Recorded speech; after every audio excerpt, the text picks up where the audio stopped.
Hello there, and welcome to the Sleepy Explorer, your quiet corner of the night where curiosity drifts in like a soft breeze and science takes its time, strolling instead of sprinting.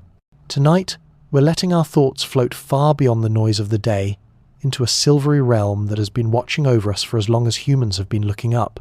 The moon, always there, always steady, and yet, the longer you stare at it, the stranger it begins to feel.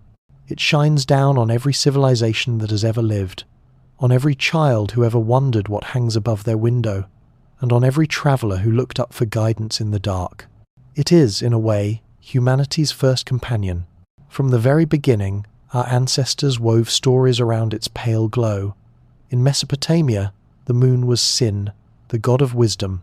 To the Greeks, it was Artemis, the huntress moving silently through the sky. In China, it became the home of Chang'e, drinking her elixir of immortality destined to live forever in the cold light of lunar soil. And for countless cultures, it was a calendar, a clock, a beacon of the sacred and the mysterious. But science, too, has always found the moon unsettling in its own way.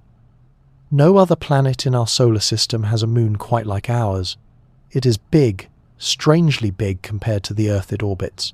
Its orbit itself is slightly off, tilted and stretched in ways that make astronomers frown and scribble notes. Even its birth is wrapped in debate. Perhaps it was torn from the Earth by a colossal collision, or captured from elsewhere in the solar system, or even some say deliberately placed. Each theory answers some questions while raising others. And maybe that's why, when people lie under its light, they feel both comforted and uneasy. It's a lantern in the sky, but also a mask, because we only ever see one side. The other side, locked forever away, is a permanent absence in our imagination. It is the stage where mysteries grow. You see, the moon has always been more than rock and dust. It has been a mirror for myth, for fear, for longing. When humans first dreamed of gods, we painted them into its glow. When we reached for stories of magic, we placed them on its surface. And when we started worrying about being watched by governments, by strangers, by beings beyond our world, the moon became the perfect watcher, always present, always looking down, always just a little too quiet. So tonight, in this gentle voyage, we'll let our thoughts drift between what we know and what we wonder. We'll touch on history, sift through science, and wander into speculation. Not with the sharp edge of investigation, but with the softness of a bedtime story, because sometimes the most curious questions are best asked in whispers. Before we go further, I'd love to know, where in the world are you listening from right now? Are you curled up beneath a blanket, phone glowing softly in the quiet, or perhaps leaning by a window where the moon itself is peeking through the clouds? Share your local time in the comments if you'd like. It always feels magical, like we're a constellation ourselves scattered across the globe, yet gathered under the same pale light. And if this quiet little journey brings you calm, feel free to give it a like or subscribe.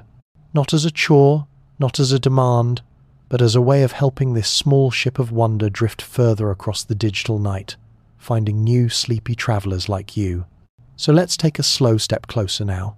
Not into the moon of childhood picture books, but into the moon of astronomers and dreamers alike. The moon as a riddle, a companion, and perhaps a secret yet to be revealed. If you close your eyes for a moment and imagine the first humans staring upward, thousands of years ago, the moon must have been both guide and mystery. Unlike the fleeting stars that twinkle and vanish with dawn, the moon changes slowly, predictably, yet dramatically. It swells from a thin silver arc to a glowing circle, and then shrinks away again, as if breathing. That cycle became one of the earliest rhythms human beings ever trusted. Hunters planned by it, farmers planted by it, priests built rituals around it. The moon wasn't just up there, it was woven into the very pattern of life. But in those same rhythms, there was strangeness. Why did it sometimes turn red, as if blushing or bleeding? Why did it vanish completely in eclipses, swallowed by Earth's shadow, only to reappear hours later? For ancient people, those moments were terrifying. They whispered of omens, of spirits, of gods displeased.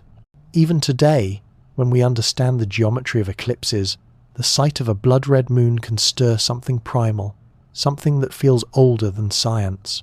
Fast forward to modern astronomy, and the mysteries have not completely dissolved. Yes, we have mapped the lunar surface, measured its craters, even brought back pieces of its rock. Yet questions remain, stubbornly clinging to its pale light. For example, why is the moon's crust thicker on one side than the other? Why does it ring like a bell when struck, something Apollo seismometers recorded after the landing modules crashed onto its surface? To some, these are just puzzles of geology. To others, they sound like hints of something hollow, constructed, maybe even deliberate. This is where the moon blurs the line between the known and the imagined. On one hand, it is the most studied celestial body besides Earth. On the other, it continues to fuel conspiracy theories, speculative science, and late-night wonderings that refuse to die down. Because the truth is, no amount of data can fully erase the human tendency to see patterns, to dream, to ask, what if there's more than meets the eye? Take, for example, the moon's unusual stability. Without it, Earth would wobble far more on its axis. Our climate would swing wildly, seasons would fracture, life itself might struggle to take hold. In a way, the moon is not just a companion but a guardian, and for some that protective role feels a little too perfect. Is it coincidence that the one planet with complex intelligent life also has this unusually large, stabilizing moon, or is it design? Of course, mainstream science doesn't leap to cosmic architects or alien bases, but speculation creeps in easily, especially when imagination finds a dark corner to play with. And what corner could be darker than the far side of the moon, the half we never see, the half that seems perpetually turned away, as though it has something to hide? That hidden half is more than just a geographical curiosity, it's a psychological one. Knowing that the moon is locked in a tidal embrace with Earth, that one hemisphere will forever face us while the other forever looks away, is like living with a friend who never shows you their other side. You start to wonder, you start to imagine, and imagination, once it stirs, is hard to stop. Some have envisioned towering spires glinting in the silence. Others imagined vast caverns, hollowed out as sanctuaries. The idea of a lunar base isn't just a sci-fi invention, it's a reflection of our own unease, projected onto the nearest neighbour in space. Because if there is anywhere close enough to watch us without being seen, anywhere that could serve as a lookout post, the moon would be the perfect place. So when people say the moon is a mirror, they mean it in more ways than one. It mirrors light from the sun, yes, but it also mirrors our myths, our fears, our endless hunger for meaning. And the longer we look at it, the more it seems to look back. As centuries turned into millennia, the moon never lost its place in our imaginations. Poets described it as a lantern for lovers, scientists as a laboratory in the sky, mystics as a realm where gods and spirits linger. Each generation added its own layer of meaning, like sediments building in a riverbed. Even now, when we can trace spacecraft around it with precision, there's something about its light that slips past data and goes straight into emotion. Think of the first time humans left Earth's cradle and saw the moon up close.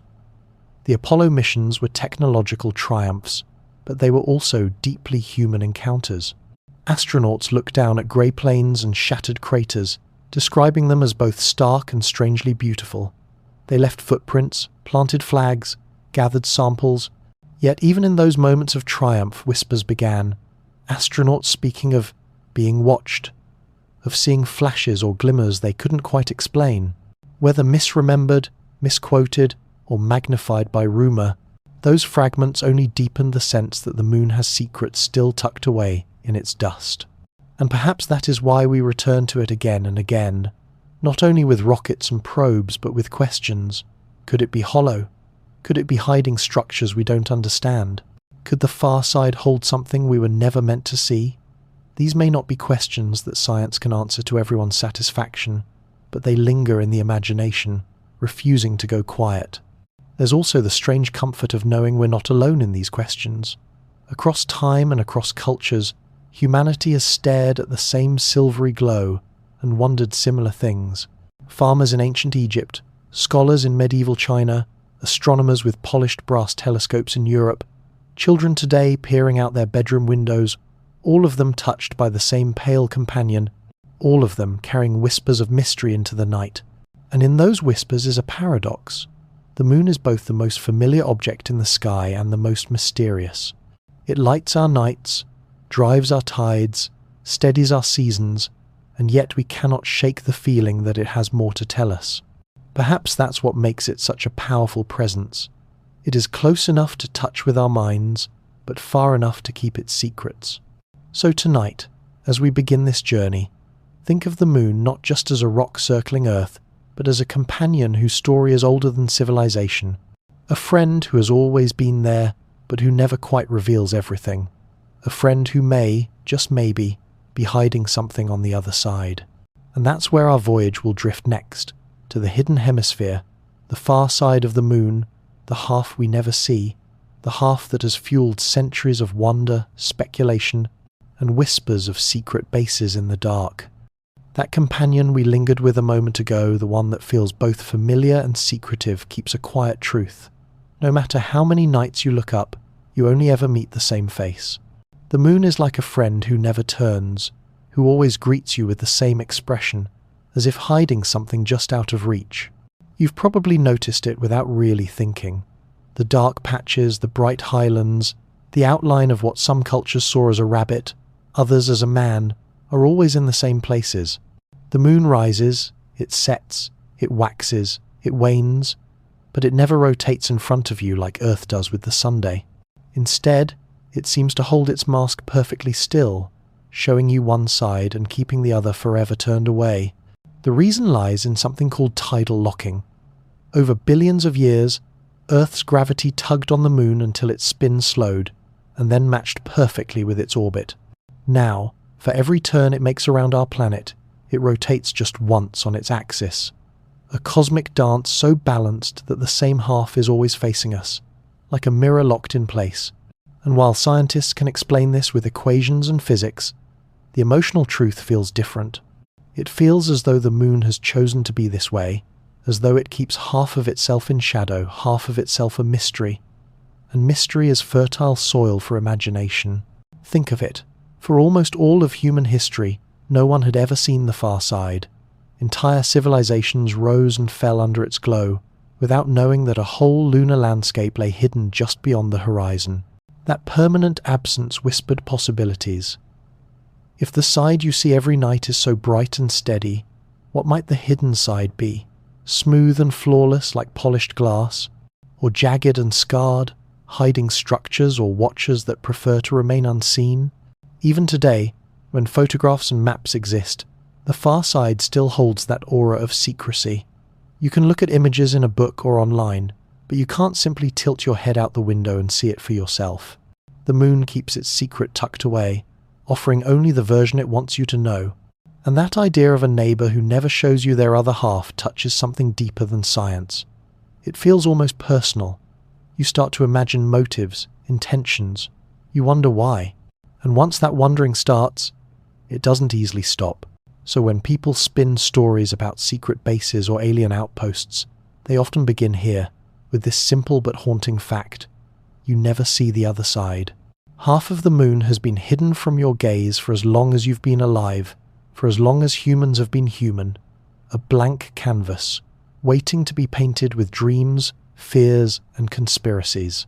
As you sit under the night sky, you can almost feel it, the steady, unchanging face above, and just beyond it, the unseen. You know it's there, orbiting in perfect silence, always just out of sight. And that unseen half is where your thoughts start to drift now, into questions as old as wonder itself.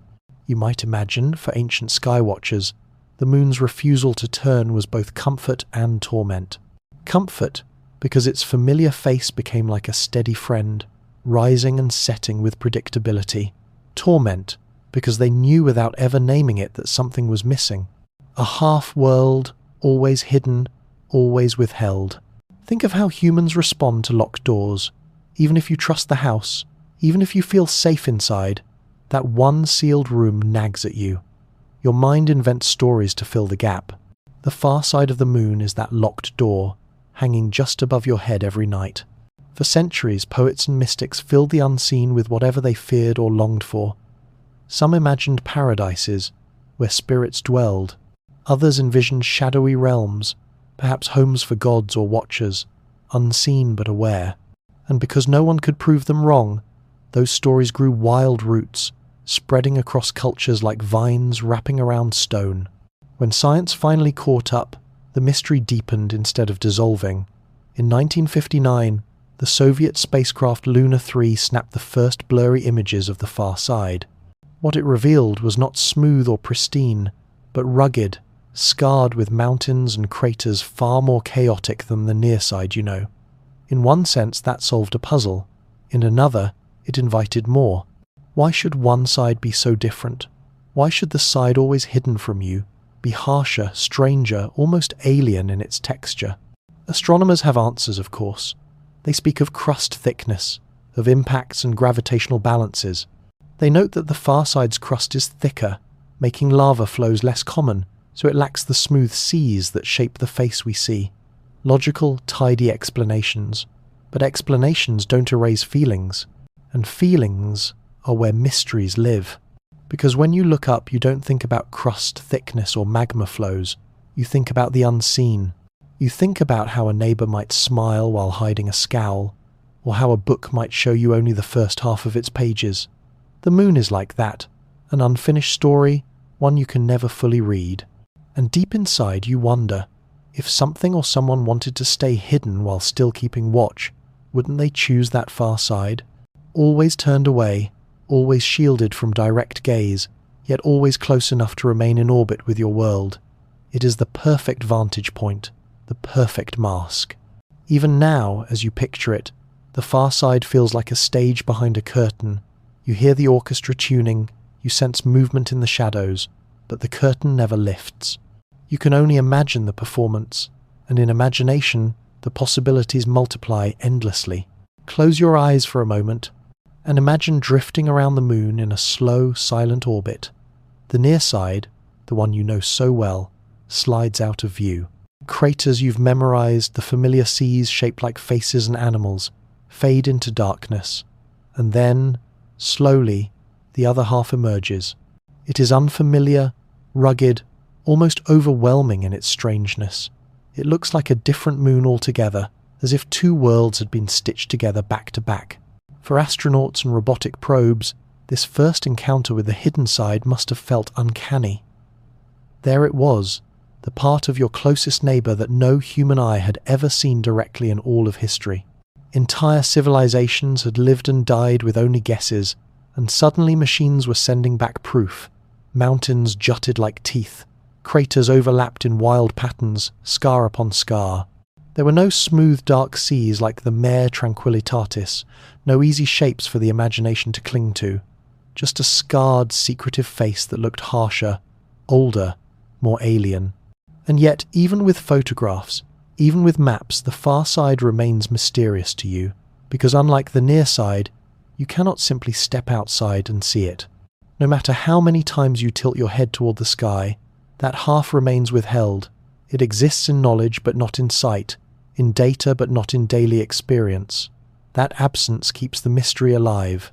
You feel it when you watch the moon rise, the sense that half of it is hidden, always. It is like speaking to a friend who smiles but never quite opens up, or reading a diary with every other page torn out.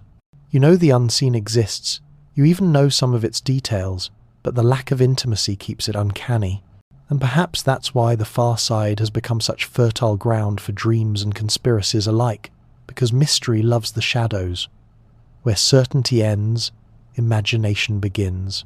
The locked half of the moon has been the perfect canvas for people to paint their fears of secret bases, their hopes of alien contact, or simply their restless sense that the universe is holding back a secret. Tidal locking is a dry, mechanical phrase. It explains the physics, but it does not capture the poetry. The poetry is this: the moon hides, not maliciously, not playfully, just inevitably.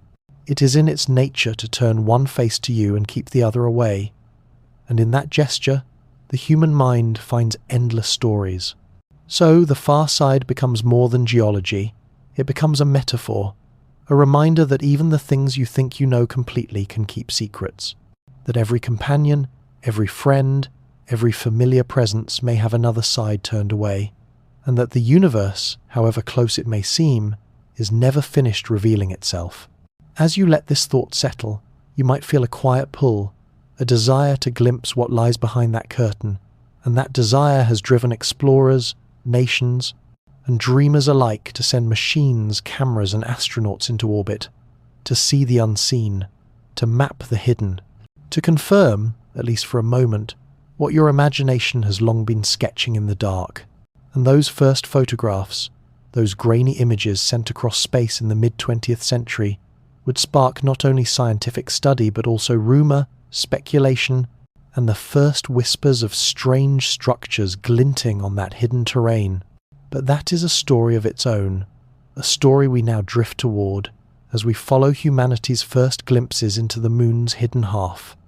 The thought of that unseen half the locked-away world just beyond your sight was enough to haunt imaginations for millennia, and then, in 1959, the curtain finally lifted, if only a little. It was the height of the Cold War. Rockets were racing skyward, satellites blinking across the heavens, and space was becoming not just a dream but a battleground of prestige. The Soviet Union, eager to outpace its rival, launched a small spacecraft called Lunar 3. Its mission was simple, and at the same time profound: to swing around the moon and take the very first photographs of the hidden far side. You can imagine the anticipation. For all of history, humanity had only ever stared at one face. Now, a machine no larger than a car was about to reveal the other. When Lunar 3 swung into its distant orbit and its cameras clicked, the results were raw, grainy, imperfect. But they were historic. On those fuzzy images, for the first time, you could see the contours of the unseen. What appeared was not the smooth seas and familiar patterns of the near side, but a rougher, more chaotic landscape. Craters piled upon craters, mountain chains twisted across the frame. It looked alien compared to the friendly face you'd always known. The pictures startled scientists. They expected differences, yes, but not such extremes. Why should one side of the moon be blanketed with dark basalt plains, the so-called Maria, while the other was almost entirely mountainous? Why did the hidden face look older, harsher, as though it had kept scars the visible side never bore? Theories soon followed. Perhaps the near side's thinner crust allowed lava to flow and smooth over craters, while the far side's thicker crust left it pockmarked and raw. Perhaps impacts had struck differently, guided by gravitational quirks. The explanations were careful, scientific, but outside the laboratories, the imagination of the public seized on something else. For the first time in history, people saw with their own eyes that the far side was not what they expected, and in that gap between expectation and reality, speculation bloomed. Was there something hidden among those ridges? Could the roughness conceal structures, outposts, or something artificial?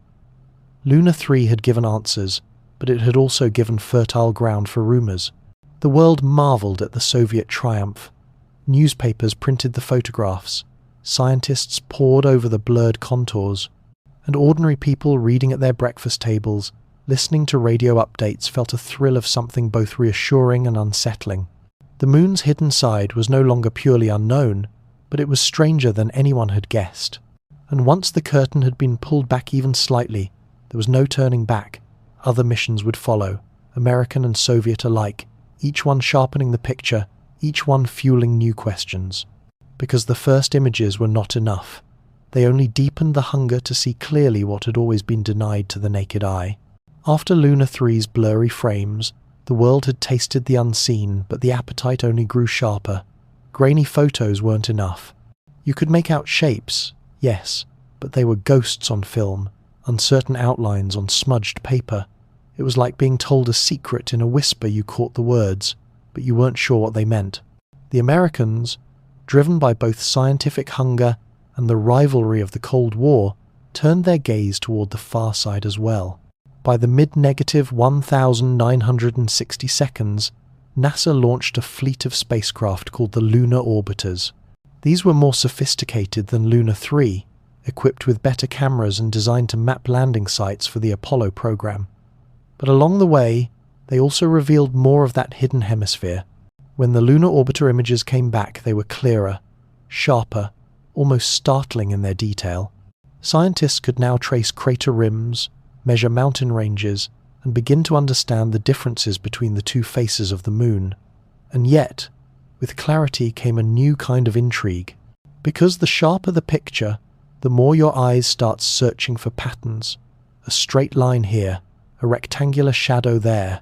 Things that look just a little too neat, too deliberate, against the chaos of rock and dust. Most of those details were, of course, natural. Geology often produces symmetry by accident. A collapsed crater wall, a ridge catching sunlight at a certain angle, can fool the human eye. But once photographs were published, the public imagination ran freely. UFO enthusiasts studied the images like sacred texts, circling what they claimed were towers, domes, even entire complexes. Some pointed to strange brightness, insisting they were lights shining from within craters. Others argued that the far side was dotted with structures, cleverly disguised as geological features. NASA scientists, unsurprisingly, shook their heads. They explained the lighting, the camera artifacts, the tricks of perspective. And yet the suspicion remained, especially among those already inclined to distrust official voices. The very act of showing the far side seemed, paradoxically, to make it more mysterious. And then came the Apollo missions, the first time human beings actually flew around the moon and saw its hidden face with their own eyes. Imagine being in that capsule, the Earth shrinking behind you, the familiar near side sliding away, and suddenly, through the window, a world no human had ever seen directly. Astronauts described the far side as both breathtaking and stark, a desert of craters stretching endlessly beneath them. For some, it was deeply moving, for others, unsettling. Radio contact with Earth was lost whenever the spacecraft dipped behind the moon, plunging astronauts into a kind of isolated silence. In that silence, looking out over landscapes no human had touched, it was easy to feel watched. Apollo crew members never claimed to see alien bases, but they did describe flashes of light, odd reflections, glimmers that seemed unexplainable at the time. NASA filed them as technical quirks or visual illusions, but to the wider public, they became tantalizing hints. And so, with every new layer of detail, from Lunar 3's whispers, to the lunar orbiter's sharper frames, to the astronauts' first-hand descriptions, the mystery of the far side didn't fade, it grew. Because each revelation brought with it not only knowledge, but a deeper sense that the moon was stranger, older, and perhaps less empty than we once thought. As the decades drifted on, more eyes turned toward the far side. Technology improved, cameras sharpened, and nations beyond the Cold War rivals joined the effort. Each mission added brushstrokes to the hidden portrait, until the far side of the moon was no longer a blank canvas but a map rich with detail. And yet, detail does not always erase mystery. It sometimes makes it bloom. In the 1,990 seconds, spacecraft like Clementine and Lunar Prospector gathered new data, creating global maps of the moon. Their instruments measured not only terrain but also composition, thickness of crust, even hints of water ice in shadowed craters. These missions showed that the far side was more rugged, more heavily cratered, with far fewer of the dark volcanic plains that make faces and animals appear on the near side. To geologists, this was a revelation of planetary history. To dreamers, it was proof that the hidden half was something altogether different, almost like another world stitched onto our own. Then, in 2007, a new chapter opened. China's Chang'e program began sending orbiters, landers, and eventually rovers to the moon. With Chang'e 4, launched in 2018, history was made. For the first time, a spacecraft softly landed on the far side itself, carrying instruments, a small rover, even seeds for biological experiments. Cameras streamed back high-resolution images, clear and crisp, showing the stark beauty of the von Karman crater. To science, these were triumphs, proof that human technology could reach even the hidden face. To the public, the images stirred something else. Sharp ridges glinting in low sunlight looked to some eyes like artificial structures. Rock formations casting long shadows became towers in the language of conspiracy forums. And once again, NASA's careful explanations, or in this case China's, were not enough to silence the whispers. Because what matters in mystery is not just what the picture shows, but what the mind believes it could mean. And perhaps that is the enduring lesson of those first photographs.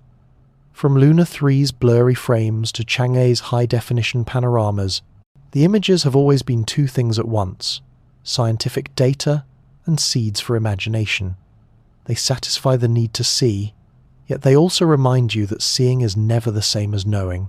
When you look at those photos, whether printed in a book or glowing on a screen, you feel both closer and farther away. Closer, because the far side is no longer invisible. Farther, because every answer spawns a new question. Why is it so different? What scars are written into those craters? And if a base, a structure, or a watcher truly existed there, would you even know how to recognize it among the rocks? So the first images did not close the story. They opened it wider. They gave humanity not just knowledge, but permission to wonder. And in that wonder, theories took root, of strange lights, of hidden domes, of geometric shadows too precise to be natural.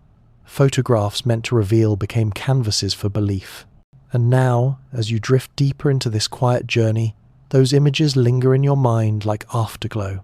You've seen the unseen, but the unseen still feels unsolved. Which leads naturally to the next chapter in our story: the curious marks, the strange lights, and the so-called evidence that people point to on those very photographs. Those first photographs, blurry or sharp, Soviet or American, Apollo or Chang'e, were meant to show you the moon as it really island. But the funny thing about images is that they don't just reflect reality, they also reflect the mind of the person looking. For scientists, the far side photos were maps. They traced craters, calculated depths, measured crust thickness. But for dreamers, skeptics, and those who believed the moon was more than a lifeless rock, the same pictures became something else entirely: evidence, or at least hints, of something hidden. Look long enough, and patterns begin to emerge: a shadow that falls in a straight line instead of a curve, a bright dot that looks too sharp, too isolated, to be just sunlight on stone, a rectangular outline where you expect randomness. The eye, and the imagination behind it, is quick to leap. That doesn't look natural. In the years after NASA released high-resolution lunar orbiter and Apollo images, entire communities sprang up to study them, not in labs, but in living rooms, at kitchen tables, with magnifying glasses and photocopies. These were the early ufologists, convinced that the truth was hiding in plain sight. They circled what they saw: towers, domes, bridges, even city-like grids. Grainy textures became scaffolding in their eyes. Random scattering of rocks transformed into deliberate arrangements. One famous example is the so-called shard, a tall, needle-like feature in an Apollo photograph. To a geologist, it was just a trick of light and shadow on a crater rim. To believers, it was a spire, impossibly thin and vertical, jutting toward the stars like an antenna. Another was the castle, a strange translucent form that some claimed hovered above the lunar surface. NASA described it as lens flare, but enthusiasts insisted it was evidence of massive crystalline structures. Even the simple bright spots on the moon's surface invited speculation. When sunlight glints off a boulder or crater wall at just the right angle, the result is a single pixel of dazzling white. But to the watchful eye of ufology, those sparks were more than reflections. They were lights, beacons, maybe even windows glowing in the dark. NASA, of course, published official explanations.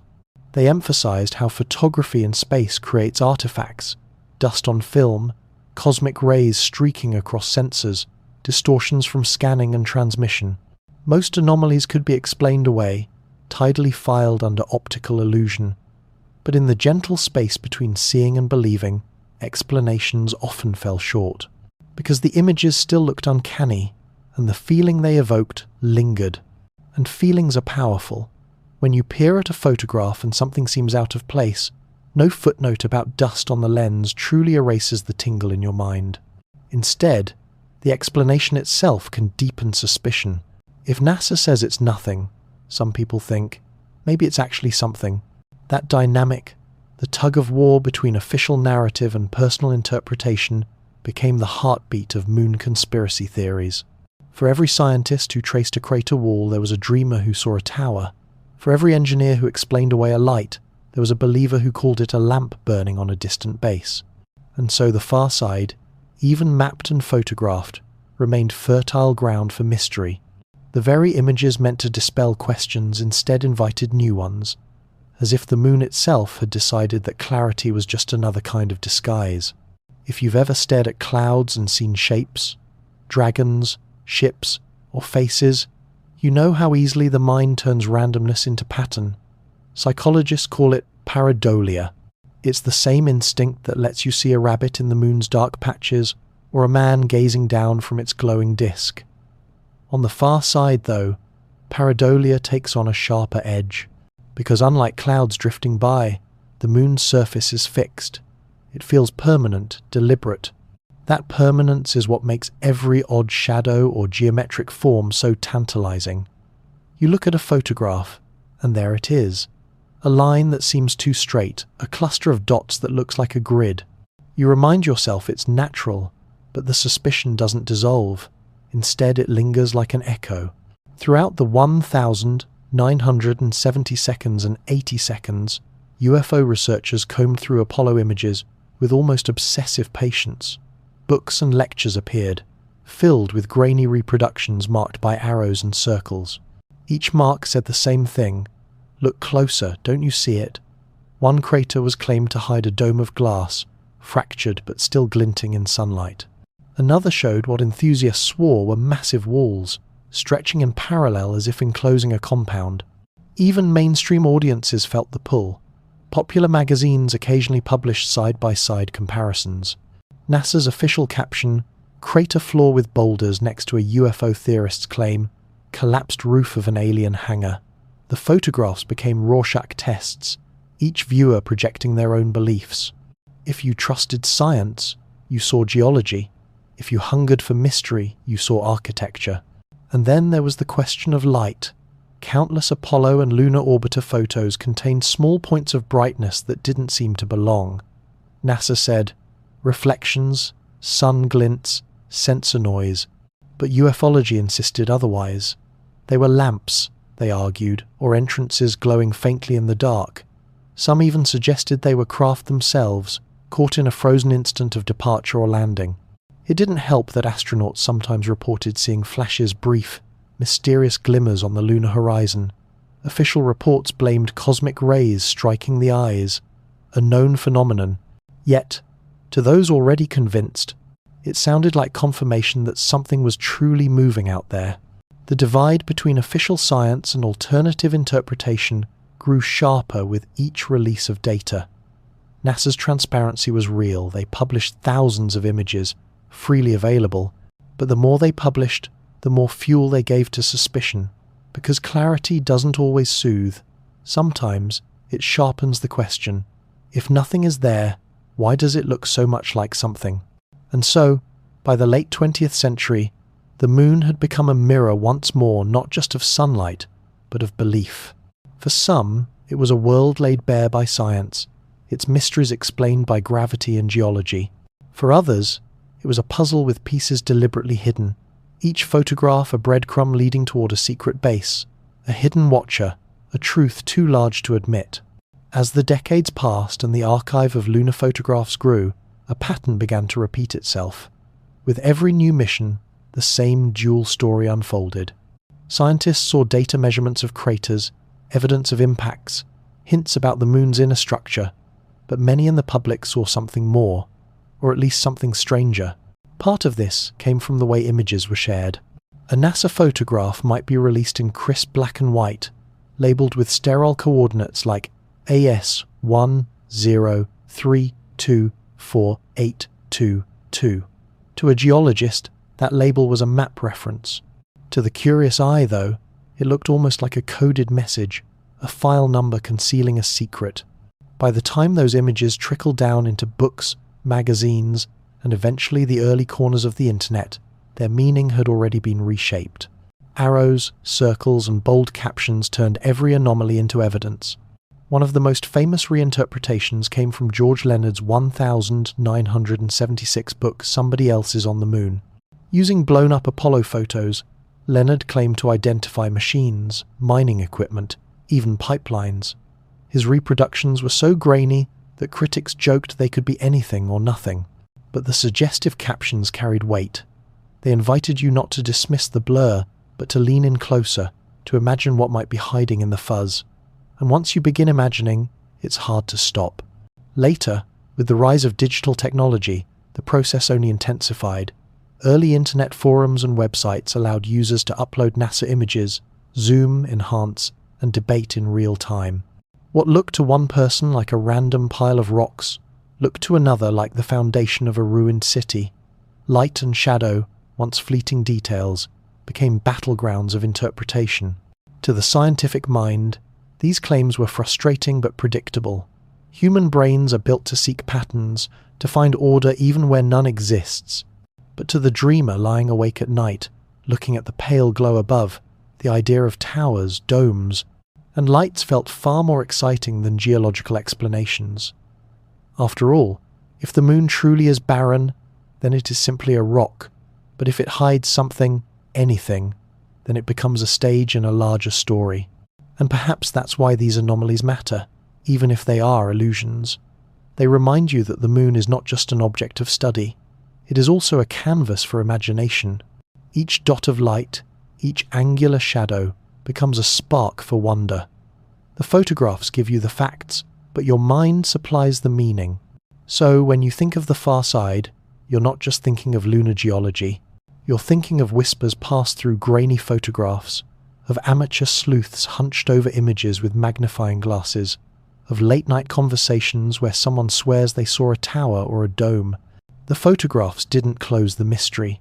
They expanded it, scattering seeds of possibility across generations. And those seeds would grow into something more enduring than any single picture. They became legends of astronauts who hinted at being watched, of structures too large to be accidents, of bases hidden in the craters just out of sight. Legends that we now drift toward, as we follow the echoes of voices claiming they saw more than they were allowed to say. By the time the Apollo missions began circling the moon, the photographs had already stirred 1,000 questions. And then, something curious happened. The questions no longer came only from blurry images or overactive imaginations on Earth. They began to sprout from the words of the astronauts themselves. Imagine you're floating in a small capsule, far from home, with Earth now just a glowing marble in the black. You pass behind the moon, radio contact drops away, and for nearly an hour you are cut off, drifting over a landscape no human has ever seen with naked eyes. The silence is immense, almost physical. In that silence, even the smallest flicker of light, the faintest echo of a thought, feels amplified. Over the years, snippets of astronaut dialogue, sometimes misquoted, sometimes taken out of context, have been lifted from transcripts and recordings, feeding entire generations of speculation. One of the most famous comes from Apollo 11. A line, often repeated in hushed tones, claims that Neil Armstrong and Buzz Aldrin whispered about 2 large objects watching us from the edge of a crater. Official transcripts don't record those exact words, but the rumour persists, carried on the breath of believers who insist that something was edited, hidden, or simply never released. Then there is Apollo 16. Some enthusiasts point to a moment when astronauts John Young and Charles Duke described a bright object moving against the lunar horizon.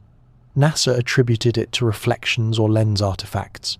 But in UFO circles it became a headline, proof that the astronauts themselves had witnessed activity on the moon. Even Apollo 17, the last crewed mission to the lunar surface, carries its share of mystery. Eugene Cernan, the last man to walk on the moon, once gave an interview where he mused that we were never alone. He later clarified that he meant it philosophically, that the presence of humanity was always felt. But those 3 words were enough to launch 1,000 reinterpretations.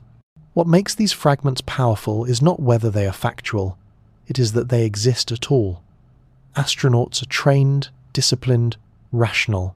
When even a hint of uncertainty slips through their voices, it resonates louder than any amateur's theory. And once a phrase is spoken, even if explained later, it can never be unspoken. It takes root in the imagination, becoming part of the moon's mythology.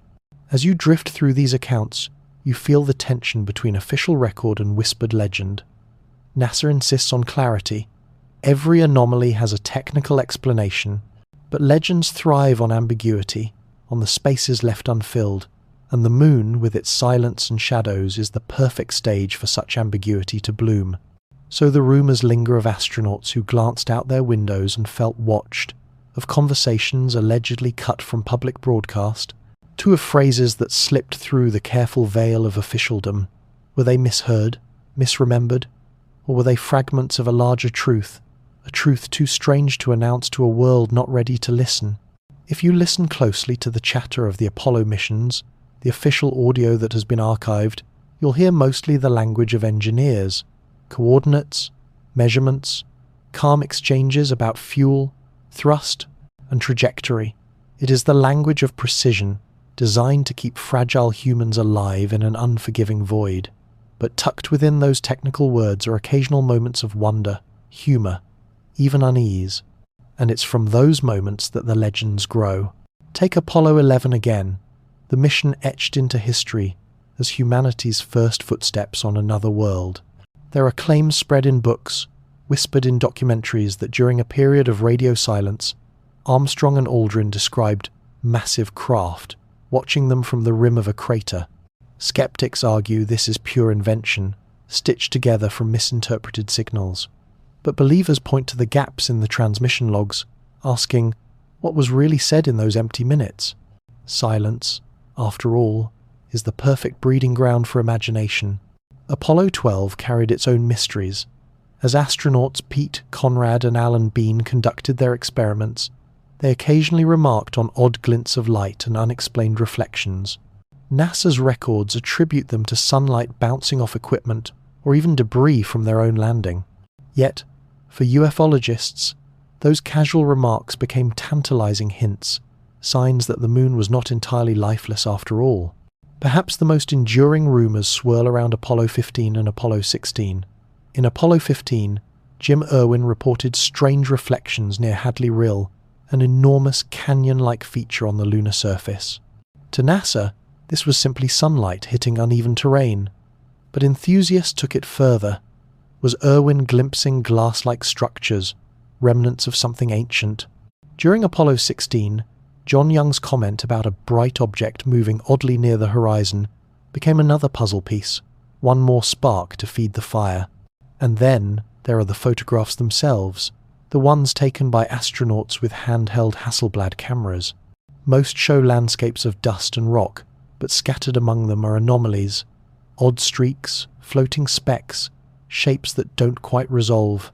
NASA's archivists explained these as dust particles, scratches on film, or motion blur. Yet once again, alternative interpreters saw craft, probes, even domes glittering in the distance. It's important to remember that these men were under immense stress. They were pioneers, balancing survival with exploration, often sleep-deprived, eyes darting between instruments and horizons. Human perception falters under such strain, and yet, paradoxically, that strain is what makes their stray remarks so compelling. If an astronaut so careful, so disciplined, let slip a phrase like, "We're not alone," even metaphorically, it carried more weight than the most elaborate theory. In the decades since, retired astronauts have sometimes spoken in interviews, and their words are mined endlessly. Edgar Mitchell of Apollo 14 became a lightning rod when he publicly expressed belief in extraterrestrial life and hinted that governments knew more than they admitted. He never claimed to see anything on the moon himself, but the association was enough to fuel countless rumors. If one astronaut believed, surely others knew something too. The truth may be simple. Fragments of conversation, pulled from their contexts, amplified by repetition. Yet the effect is undeniable. These scattered words have become part of the moon's mythology. The very people who walked upon its dust, the closest witnesses of all, are now enshrined not just as explorers, but as reluctant prophets in the gospel of lunar mystery. When you step back and look at these stories as a whole, they form a strange constellation. Each remark, Each rumoured line is like a star scattered, faint, sometimes distorted by distance. Alone, they may not amount to much, but draw lines between them, and suddenly you see shapes, watchers on the crater rim, glowing lights on the horizon, bases hidden just beyond the reach of Earth's gaze. Some of these legends have roots in misunderstanding. Astronauts describing reflections or camera artifacts were later quoted as if they had seen ships. A stray word about objects became, in retelling, craft, and the human tendency to dramatize, to spin ordinary moments into extraordinary ones, did the rest. Yet the very act of speculation reveals something deeper. It shows how much we want the moon to be more than rock and dust. Think, too, about the astronauts themselves. They were not just explorers, but symbols, carrying the weight of nations on their shoulders. Every word they spoke was recorded, dissected, preserved. In such a spotlight, even ordinary comments gained an outsized gravity. If they hinted at feeling watched, even in jest, the world heard prophecy. If they admitted to seeing a flash of light, the world heard proof. Their voices, transmitted across the void, became both scientific record and myth-making fuel. And myths, once born, are hard to silence. You can issue clarifications, publish transcripts, explain optical physics, but the story lives on. People repeat it because it touches something deeper than fact. It touches the sense that the universe is watching back, that perhaps, in the silent hours when astronauts drifted behind the moon with radios dead and Earth out of sight, they were not alone. The power of these rumours lies not in their accuracy but in their persistence. They have been whispered across decades, carried into documentaries, novels, late-night radio shows, and internet forums. A single phrase, "we were never alone," echoes louder than any technical explanation because it leaves room for mystery, and mystery is what the moon has always offered.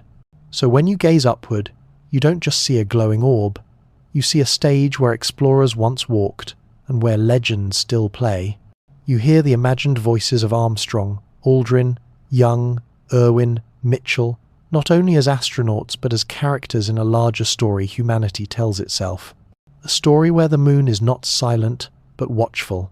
And perhaps that is why the astronauts' words, however uncertain, became more than historical footnotes. They became folklore, woven into the fabric of lunar mystery.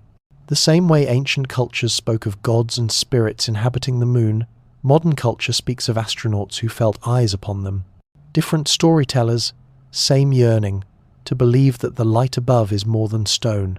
And as these whispers drift from one generation to the next, they guide us naturally toward the voices that amplified them most, those who dedicated their lives not just to spaceflight, but to uncovering, or inventing, the moon's deeper secrets. The UFO researchers, the authors, the theorists, each pointing to the astronauts' words as proof that somebody else is up there. That is where our journey now drifts, into the realm of those who studied every photo, passed every transcript, and insisted that the moon is more than it seems. From the moment astronauts' words began to echo in the public imagination, there were others waiting ready to catch those echoes, to amplify them, and to weave them into sweeping narratives. These were the UFO researchers, the alternative historians, the authors who saw in every photograph and every transcript not just data, but revelation. One of the earliest and most influential voices was George H. Leonard, a NASA scientist turned author, at least in the way the public imagined him. In 1976, he published Somebody Else is on the Moon. The book was filled with grainy reproductions of Apollo photographs, blown up to the point of abstraction. To skeptics, they looked like smudges and scratches. To Leonard, they were machines' gigantic mining equipment, strange geometric structures, and evidence of activity too deliberate to be natural. Leonard argued that the moon was not a dead rock, but an outpost, a base actively used by somebody else. He claimed there were pipelines, excavations, even vast vehicles leaving tracks across the lunar surface. Critics dismissed his interpretations, pointing out that the photos were degraded, the resolution far too poor to support such conclusions. But the book struck a chord, because it wasn't just about evidence, it was about imagination. Leonard gave readers permission to look at the moon and see more than dust. Then came William Milton Cooper, a former Navy officer whose name would become infamous in conspiracy circles. Cooper's book, Behold a Pale Horse, published in 1991, became a cornerstone of UFO lore. In its pages, Cooper asserted that the US government had long known about alien bases on the far side of the moon. He wove together rumors of Apollo encounters, secret photographs, and alleged leaks from intelligence insiders. To him, the moon was not merely a staging ground for human exploration, but a watchtower, an alien installation used to monitor Earth. Cooper's voice was darker than Leonard's. Where Leonard saw mining operations and machinery, Cooper saw surveillance, secrecy, and control. He claimed that astronauts had been silenced, that their transmissions were censored, that entire chunks of their experiences were hidden away from the public. His theories blurred the line between ufology and political paranoia, connecting lunar mysteries to shadowy agencies and hidden agendas. For those already distrustful of authority, Cooper's message resonated deeply. It wasn't just about the moon. It was about power, secrecy, and the possibility that humanity itself was being manipulated from above, both figuratively and literally. What tied Leonard and Cooper together was not their evidence, but their ability to tell a story. The moon became a stage not just for astronauts and scientists, but for imagination, fear, and the allure of forbidden knowledge. Readers didn't need the photographs to be clear. They only needed them to be suggestive. A blurry shadow was enough, if the right words framed it. And in those words, the moon transformed. No longer a silent companion, it became a character, a watcher, a base, a machine. A place where somebody else might already be, keeping tabs on Earth as if humanity were the experiment, not the explorers. Leonard and Cooper may have been among the loudest, but they were far from alone. By the late 20th century, a chorus of voices joined in, each layering new details onto the lunar mystery. The moon became a kind of canvas part scientific record, part collective dream, where every researcher, amateur or otherwise, painted their own version of the truth. Some leaned heavily on photographs. Authors like Fred Steckling, in his book We Discovered Alien Bases on the Moon, published in 1981, took Apollo images and highlighted what he believed were unmistakable artificial structures.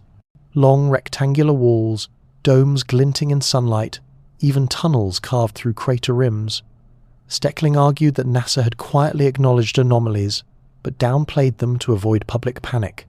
To his readers, every line and shadow in those photos became a breadcrumb leading toward the revelation of alien presence. Others leaned on testimony. Stories circulated of unnamed insiders, engineers, technicians, even astronauts who supposedly confirmed the existence of bases. Cooper himself claimed to have seen documents during his military service that referenced extraterrestrial outposts on the far side. These testimonies were rarely verifiable, but they had a kind of mythic power. An anonymous source, a whispered confession, often feels more alluring than a neat scientific paper. The theories varied in tone. Some were oddly optimistic. If aliens had bases on the moon, perhaps they were miners, extracting resources without harming Earth. Maybe they were scientists themselves, quietly observing us the way we observe animals in the wild. Others, however, took a darker turn. They imagined the moon as a fortress of surveillance, its watchers keeping humanity under constant study, or worse, under control. A particularly dramatic claim came from the idea of the monitoring station. This theory suggested that the moon was deliberately placed, or at least deliberately used, as a vantage point to oversee Earth. It was close enough to keep track of our broadcasts, our technology, our wars. According to this vision, humanity's every step into space was being measured and perhaps judged by unseen eyes. It is easy to dismiss these ideas as fringe, and indeed, mainstream science has never supported them. Yet their persistence tells you something important. The moon is uniquely suited to become a vessel for projection. Its permanence above your head, its locked away half, its eerie silence all combine to make it the perfect backdrop for speculation. You can map Mars, you can study Jupiter, but the moon feels personal. It is your neighbour, close enough to touch with your mind, yet aloof enough to hide. And so the researchers kept circling it with their words, much like spacecraft circling in orbit. Every photograph became a puzzle. Every testimony became a clue. The more the official story insisted that nothing was there, the more determined some people became to prove otherwise. What unites them all is not agreement, but curiosity. Whether it was Leonard's mining machines, Cooper's watchful aliens, or Steckling's crystalline domes, each theory expressed the same restless feeling, that the moon is too strange, too important, to be only what geology says it island. As the years passed, the theories didn't fade, they multiplied. In the 1,990 seconds and 2,000 seconds, with the rise of the internet, forums and websites sprang up, where amateur researchers could pore over NASA's online archives. High-resolution scans of Apollo photographs became playgrounds for pattern-seeking eyes. A shadow shaped like a rectangle became a hanger. A ridge with a sharp edge turned into a wall. Even stray pixels were elevated into evidence of craft. Some went further, suggesting that entire Apollo missions had secret purposes. According to certain theorists, astronauts were not just collecting rocks but documenting alien structures, perhaps even making contact. A few whispered that astronauts had brought back not only lunar soil but knowledge too destabilizing to reveal to the public. These claims rarely came with proof, but proof wasn't always the point. Mystery thrives not on what can be shown, but on what can be suggested. In this atmosphere, names like Leonard, Cooper, and Steckling became almost legendary. Their books circulated not as scientific texts but as talismans, objects you read not for clarity but for possibility. Each offered a lens through which the ordinary lunar landscape became extraordinary. Mining machines, watchtowers, domes, lights. Pick your vision, and the moon would provide a shape to match it. Of course, mainstream scientists pushed back. They emphasized how easily the human eye is fooled, how pareidolia makes order from randomness, how lighting and photographic flaws can mimic geometry. They pointed out that high-resolution images from newer missions, Japanese, Indian, Chinese, American, show the same terrain without revealing alien cities. But the rebuttals only deepened suspicion for some. After all, if there truly was nothing, why the constant insistence? Why the need to explain so often? The conversation eventually became less about the moon itself, and more about trust. Do you trust institutions? Do you believe official data? Or do you believe the independent researcher with a magnifying glass, who swears he sees tracks where NASA says there are none? For many, the appeal of UFO theorists wasn't that they were correct, but that they were outsiders, voices daring to question what seemed untouchable. And perhaps that is why these ideas continue to echo. They offer a story where humanity is not alone, where the pale light above is not merely stone but stage. A story where the moon is both neighbour and sentinel, companion and overseer. So as you look back on the names Leonard with his mining machines, Cooper with his watchful aliens, Steckling with his glass domes, you see less a set of conclusions and more a shared yearning. The yearning to believe that the universe is populated, that we are not climbing into space alone, and that our first neighbour has been waiting all along. And these voices, amplified over decades, set the stage for the next leap of imagination. If aliens had bases on the moon, what about humans? Could secret projects, hidden away during the Cold War, have planted our own outposts in the shadows? It is that twist from extraterrestrial to terrestrial conspiracy that now beckons us forward. After decades of whispers about alien watchers and lunar mining machines, another theory began to take shape. What if the moon's hidden structures were not the work of somebody else at all? What if they were ours? It sounds bold, even impossible. Yet in the fevered atmosphere of the Cold War, nothing felt entirely out of reach. The United States and the Soviet Union were locked in a competition that stretched beyond Earth's skies. Rockets were not just about exploration, they were about dominance, surveillance, and the quiet threat of militarization. And the moon, silent and steady above, was too tempting a prize to ignore. In the 1,950 seconds and 60 seconds, plans for military use of the moon were openly discussed, at least within classified circles. The US considered Project Horizon, a proposal to establish a permanent military base on the lunar surface by the mid-negative 1,960 seconds. The documents, later declassified, outlined everything: launch schedules, nuclear-powered shelters, even strategies for defending the base from Soviet attack. To modernize, the plans seem fantastical, but they were seriously studied by military planners at the time. And the Soviets were no less ambitious. They tested powerful rockets, sent probes to orbit and impact the moon, and dreamed of beating the Americans not just to orbit but to settlement. Though much of their planning remains hidden in archives, fragments suggest that a lunar outpost, if only as a show of strength, was very much in their imagination. From these seeds, the conspiracy grew. If both sides were publicly willing to imagine lunar bases, perhaps they went further in secret. Perhaps, away from the cameras and press conferences, they succeeded planting hidden outposts on the far side, shielded forever from Earth's gaze. The logic is seductive. The far side is the perfect location, permanently hidden from Earth, offering a natural cloak for any activity. If you wanted to build something without the world knowing, you couldn't choose a better place. Add to that the moon's potential for line-of-sight communication with deep space, and it becomes not just a hiding place, but a launch pad. Stories began to circulate of hidden hangars, military domes, even tunnels dug into craters to shield equipment from prying telescopes. Some claimed that astronauts stumbled upon these bases and were warned never to speak of them. Others insisted that Cold War rivalries had secretly extended beyond Earth, with standoffs not only in Berlin and Cuba, but also in the silent dust of the lunar far side. Skeptics argue that the technology of the time made such feats impossible. The logistics alone launching thousands of tons of material, sustaining crews, protecting against radiation, would have been staggering.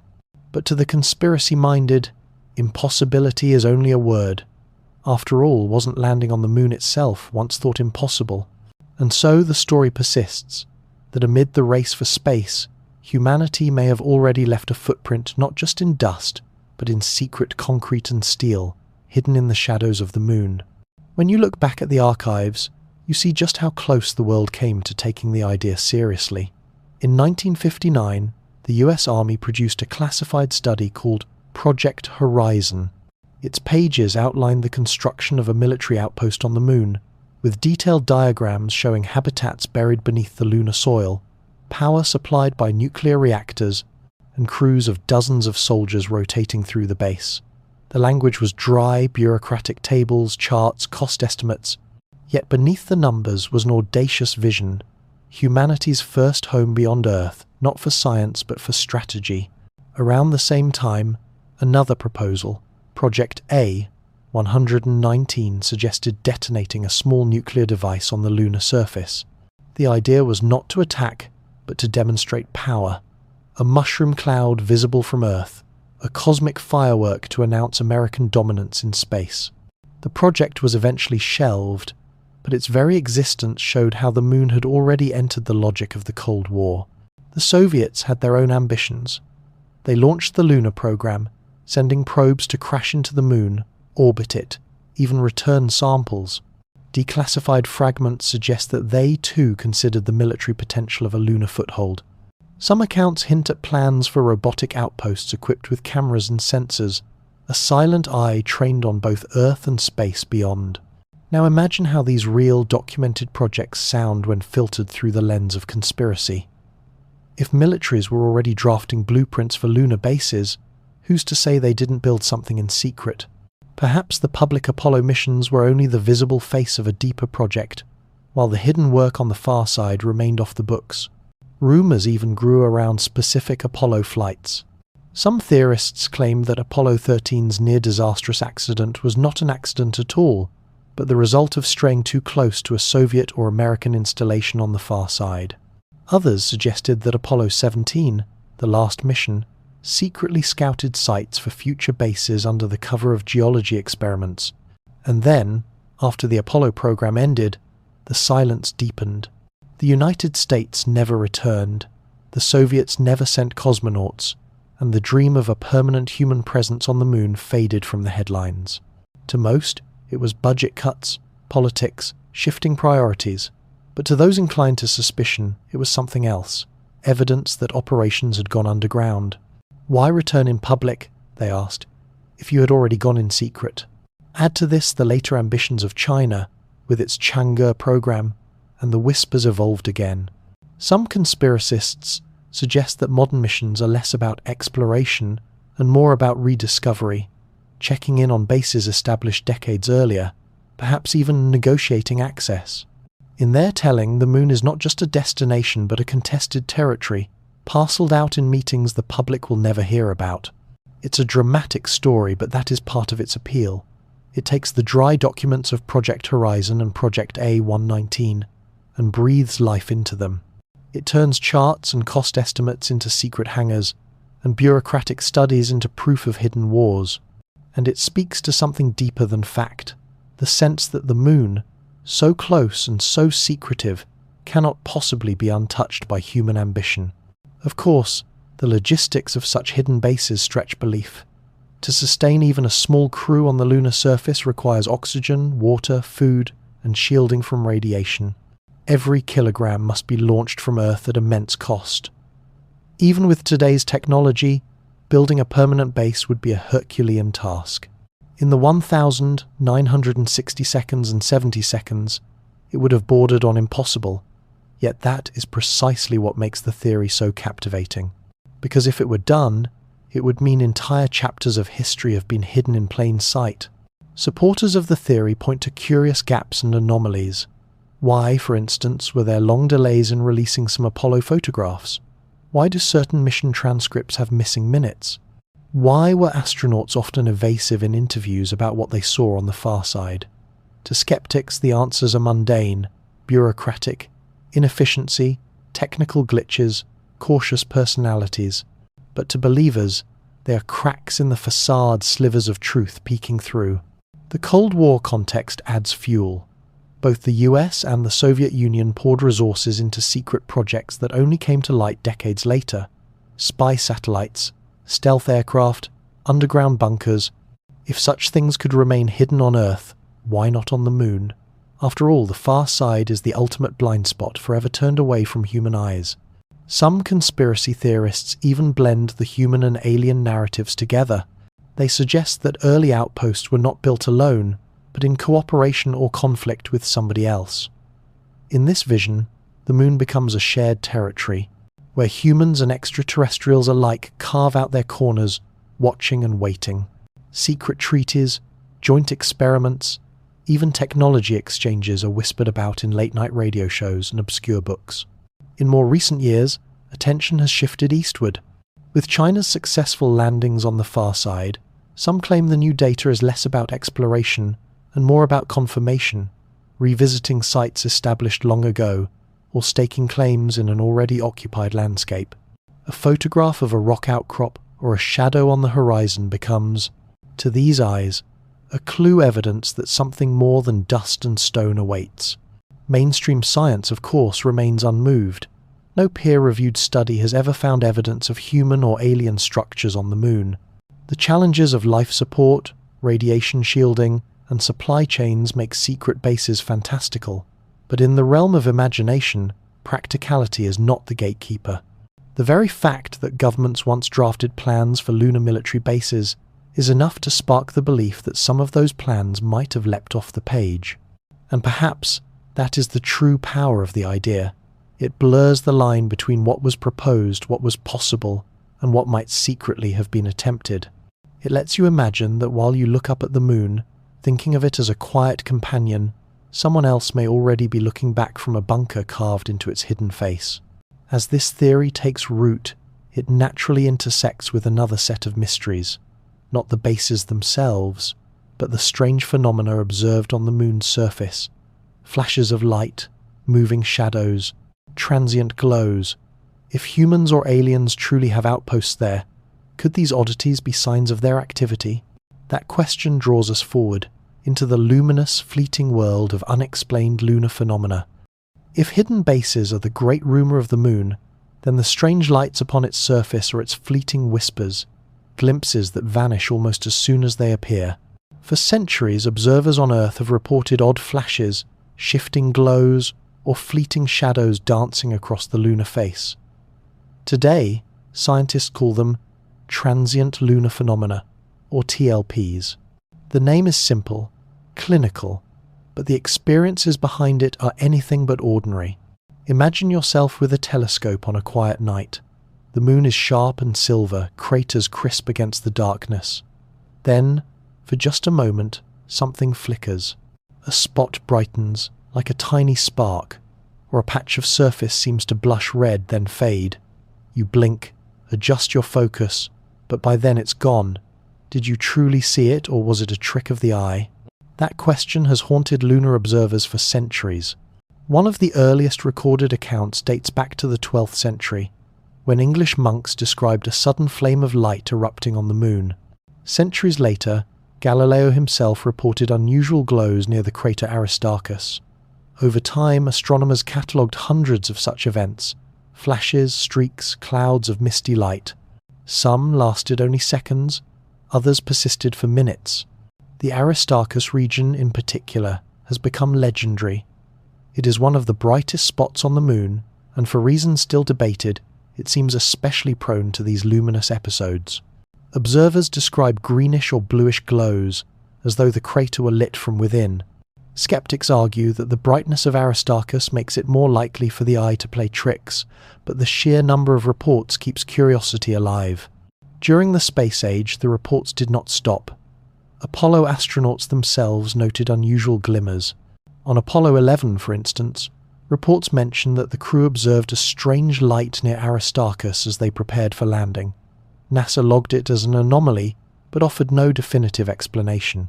To UFO researchers, of course, it became a key puzzle piece. If astronauts, trained and disciplined, also saw these glows, perhaps they weren't illusions after all. Scientists have offered theories. Some TLPs may be caused by outgassing small burps of gas escaping from the lunar crust, released by tectonic stresses or impacts, catching sunlight as they disperse. Others may be electrostatic phenomena, dust grains stirred up by solar radiation, glowing faintly as they scatter. And some may simply be the result of atmospheric turbulence on Earth, distorting the view through telescopes. Yet explanations don't erase the allure, because when you look at the moon and see a sudden light, it feels alive. It feels like a signal. And in the context of hidden bases, the mind naturally wonders, could these glows be artificial? Could they be lamps, engines, entrances flickering open and closed? Even now, modern monitoring systems continue to register odd flashes. Automated telescopes, cameras, even satellites in orbit catch brief events, sometimes correlated with meteoroid impacts, sometimes not. Each new observation is a reminder. The moon, for all its stillness, is not quite as static as it seems, and in that dynamism lies mystery. A world that should be dead, quiet, and unchanging sometimes blinks at you, like an eye. And once you notice, it's hard to shake the thought. Maybe the moon isn't just reflecting light. Maybe, at times, it makes its own. If you trace the history of TLP reports, you find an intriguing pattern. The same places are named again and again. Aristarchus, Plato, Alphonsus, Gassendi. These craters are like recurring characters in a mystery play, stepping back onto the stage across centuries. It is as though the moon has a handful of restless scars that refuse to stay still. In 1958, Russian astronomer Nikolai Kozyrev pointed his telescope at the crater Alphonsus and reported something extraordinary, a reddish glow, accompanied by spectral evidence of gas emissions. To the scientific community, this was a bombshell. If true, it suggested the moon was not geologically dead, as long assumed, but still active in subtle ways.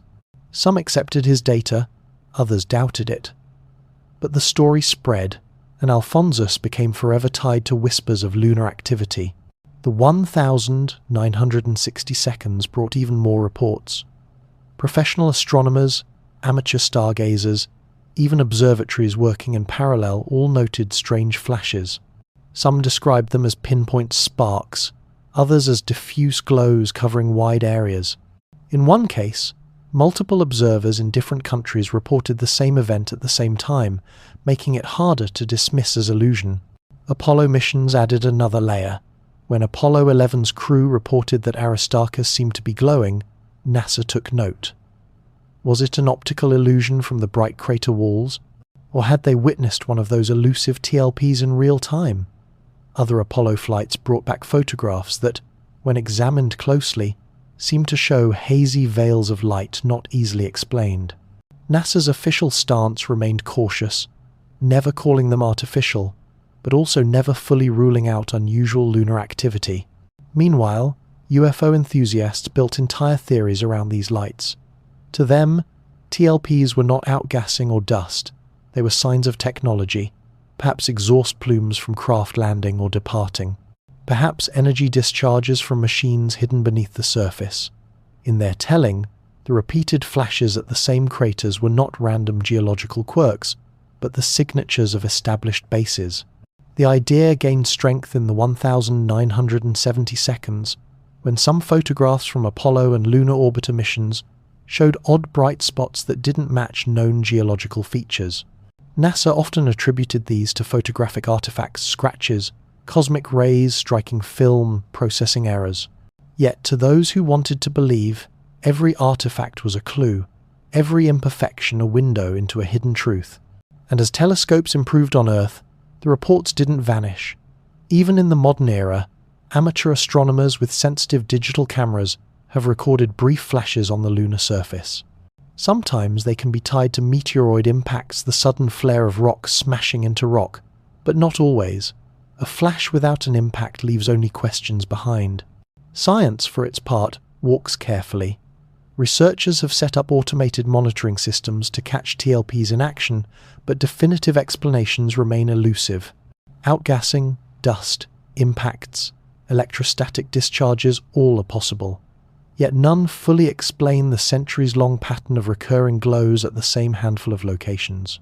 And so, the moon continues to blink, sometimes in green, sometimes in red, sometimes in white, always briefly, always mysteriously.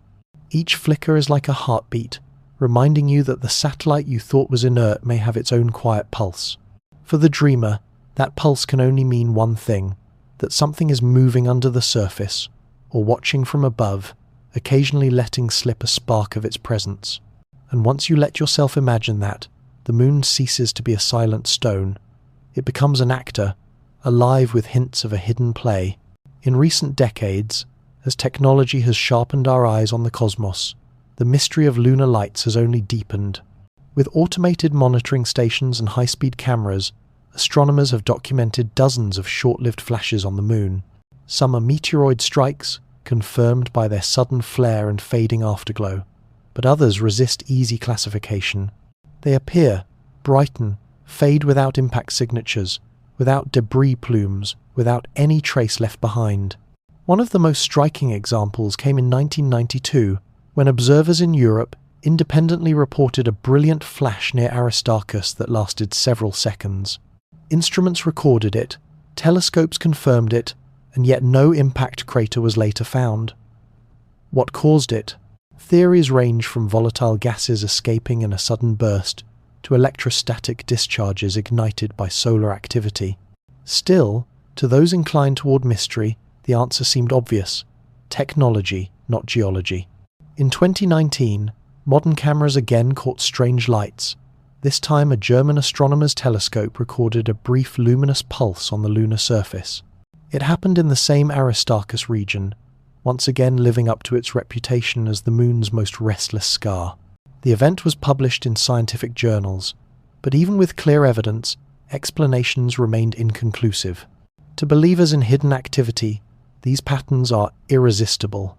They argue that if craters like Aristarchus, Plato, or Alphonsus light up again and again across centuries, it cannot be coincidence.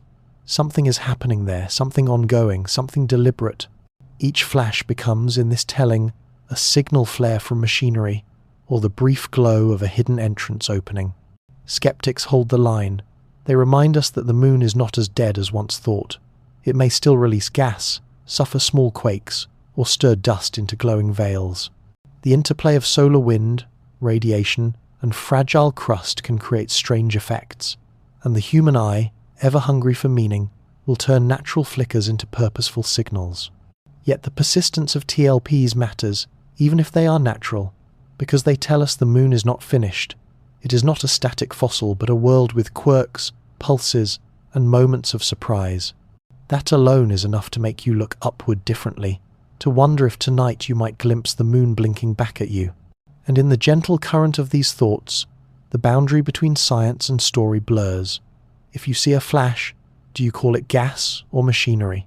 If a crater glows faintly for a minute, is it geology or is it a watchtower's light? The answers depend less on the event than on the lens through which you view it. That lens, of course, leads us into the next stage of our journey. For while lights and glows may suggest hidden forces, science has its own explanations. And in the ongoing tug-of-war between speculation and evidence, it is time to listen to the scientists who argue that these mysteries are illusions, shadows of psychology and physics, not proof of watchers above. After drifting through stories of hidden bases, strange lights, and whispered astronaut confessions, it feels grounding to pause and listen to the other voice in this conversation, the voice of science. Because while imagination thrives in shadows, science holds its lantern steady, insisting that most mysteries are not conspiracies but quirks of perception, physics, and nature. Take the alleged structures seen in Apollo and lunar orbiter photographs. To some eyes, they look like towers, domes, or even vast machines. But to geologists and imaging experts, they are something far more familiar. The tricks of pareidolia. It's the same mental habit that lets you see faces in clouds, animals in constellations, or the man in the moon itself. The human brain is wired to find patterns. When it gazes at a chaotic, cratered landscape, it cannot resist imposing order, seeing a rectangle where rocks align, a dome where shadows curve just so. The problem is compounded by photography itself. Early lunar images were grainy, often transmitted by radio and reconstructed line by line. Dust specks on film, scratches, or interference could all create odd shapes. Even in high-resolution Apollo photos, the stark contrast of light and shadow exaggerates geometry. A crater rim catching sunlight can look like a glowing tower. A shadow stretching across the dust can mimic a perfectly straight wall. Astronauts themselves, when asked, were quick to point this out. Many of the so-called anomalies were things they could identify at a glance. Boulders, ridges, lighting effects. To them, the moon was not a playground for alien architecture, but a geologically fascinating, if desolate, landscape. The structures were there, yes, but they were natural, not artificial. And then there are the lights, the fleeting flashes, the TLPs that seem to bring the moon alive. Here, too, science offers explanations. Meteoroid impacts, for one, are common. The moon has no atmosphere to shield it, so space rocks strike its surface regularly. A pebble-sized meteoroid hitting at tens of kilometers per second can produce a brief, dazzling flash, visible even through small telescopes. Most fade quickly, leaving little trace visible from Earth. Other TLPs may be caused by outgassing. Though the moon is largely geologically inactive, it is not entirely dead. Pockets of trapped gas formed eons ago can occasionally escape through cracks, stirred by tidal forces or micrometeorite impacts. When this gas vents, it can scatter light, producing a temporary glow. And then there is the Earth itself, sitting between observer and moon. Our atmosphere is a restless lens, bending and refracting light in subtle ways. Heat waves, turbulence, or dust can distort the image, making a star appear to twinkle or a lunar crater to shimmer unnaturally. What one observer swears is a glowing dome may simply be atmospheric distortion at work. Science, in this way, does not dismiss the mystery, but reframes it. The moon is dynamic in its own quiet way. Flashes, glows, and shadows are not signs of watchers, but reminders that even a seemingly still world has its pulses. For scientists, that is wonder enough. When scientists revisit the famous Apollo photographs, they see not towers or domes, but geology written in stone. Those spires that UFO writers describe. Often they are nothing more than shadows stretched across uneven terrain. The supposed glass domes above certain craters, more likely overexposed patches on film or light scattering in the camera lens. And the machines crawling across the dust? Simply boulders tumbling downhill, their tracks preserved in the fine regolith. In fact, The moon is full of geometry if you know where to look. Craters are circles, ridges form arcs, lava flows carve smooth plains. The human brain, eager for symmetry, picks up on these shapes and declares, "This must be deliberate." But nature itself is a master of structure. Snowflakes crystallize in hexagons. Basalt cools into neat hexagonal columns on Earth. A volcano's collapsed rim can look, from orbit, like the blueprint of an amphitheatre. The moon, stripped of atmosphere and weather, preserves these shapes with stark clarity, inviting misinterpretation. The same principle applies to TLP. When a flash of light bursts on the lunar surface, your first thought may be artificial. But laboratory experiments and monitoring projects have shown how natural the causes can be. In 2006, a coordinated survey caught several lunar flashes that matched perfectly with known meteoroid showers, tiny fragments of comets slamming into the moon. The moon, lacking air, does not burn these visitors up as Earth does. Instead, every impact is a spark on stone, a brief lamp against the dark. Outgassing is another plausible culprit. Seismometers left on the moon by Apollo missions detected small tremors, moonquakes. Some were caused by tidal forces from Earth, others by temperature swings as the surface shifted from blistering day to freezing night. These quakes could jostle gas trapped in the crust, releasing it in small clouds. When sunlight hits those clouds, they scatter light like fog, appearing to glow. Electrostatic phenomena also play a role. The lunar surface, constantly bombarded by solar wind, can build up electric charges. Fine dust particles may lift and hover, glowing faintly as they scatter light. Astronauts reported strange horizons glowing when they orbited in darkness, likely caused by this very effect. To a scientist, these explanations are elegant. They transform mystery into mechanism, wonder into understanding. They remind us that the moon is not a static fossil but a place with subtle rhythms, quakes, impacts, electrical sparks. None of these require alien bases or hidden lamps. They are beautiful precisely because they are natural. But science is not trying to kill the romance. In fact, many astronomers would argue the opposite, that the reality is just as wondrous as the speculation. To think that the moon, airless and ancient, can still twitch and sparkle, that is a marvel. Each flash is a note in the moon's quiet symphony, one you can sometimes catch if you happen to be watching at the right moment.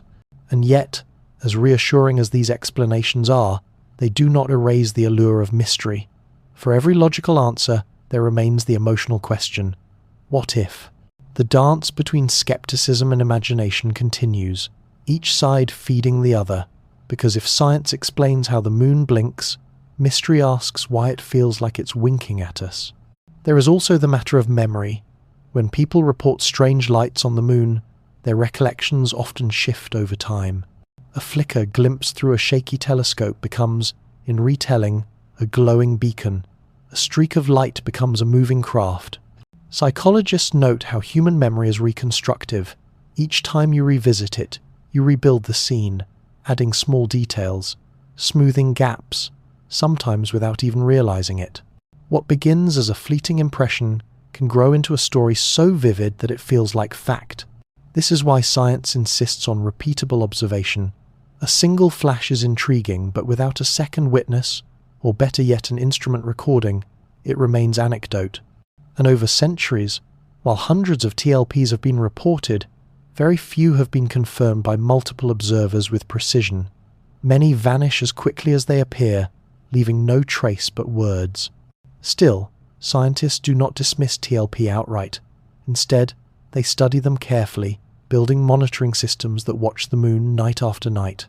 These programs have caught real flashes, some from meteoroid impacts, others less easily explained.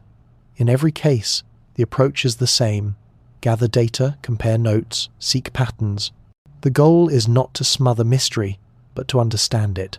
And here is where perspective matters.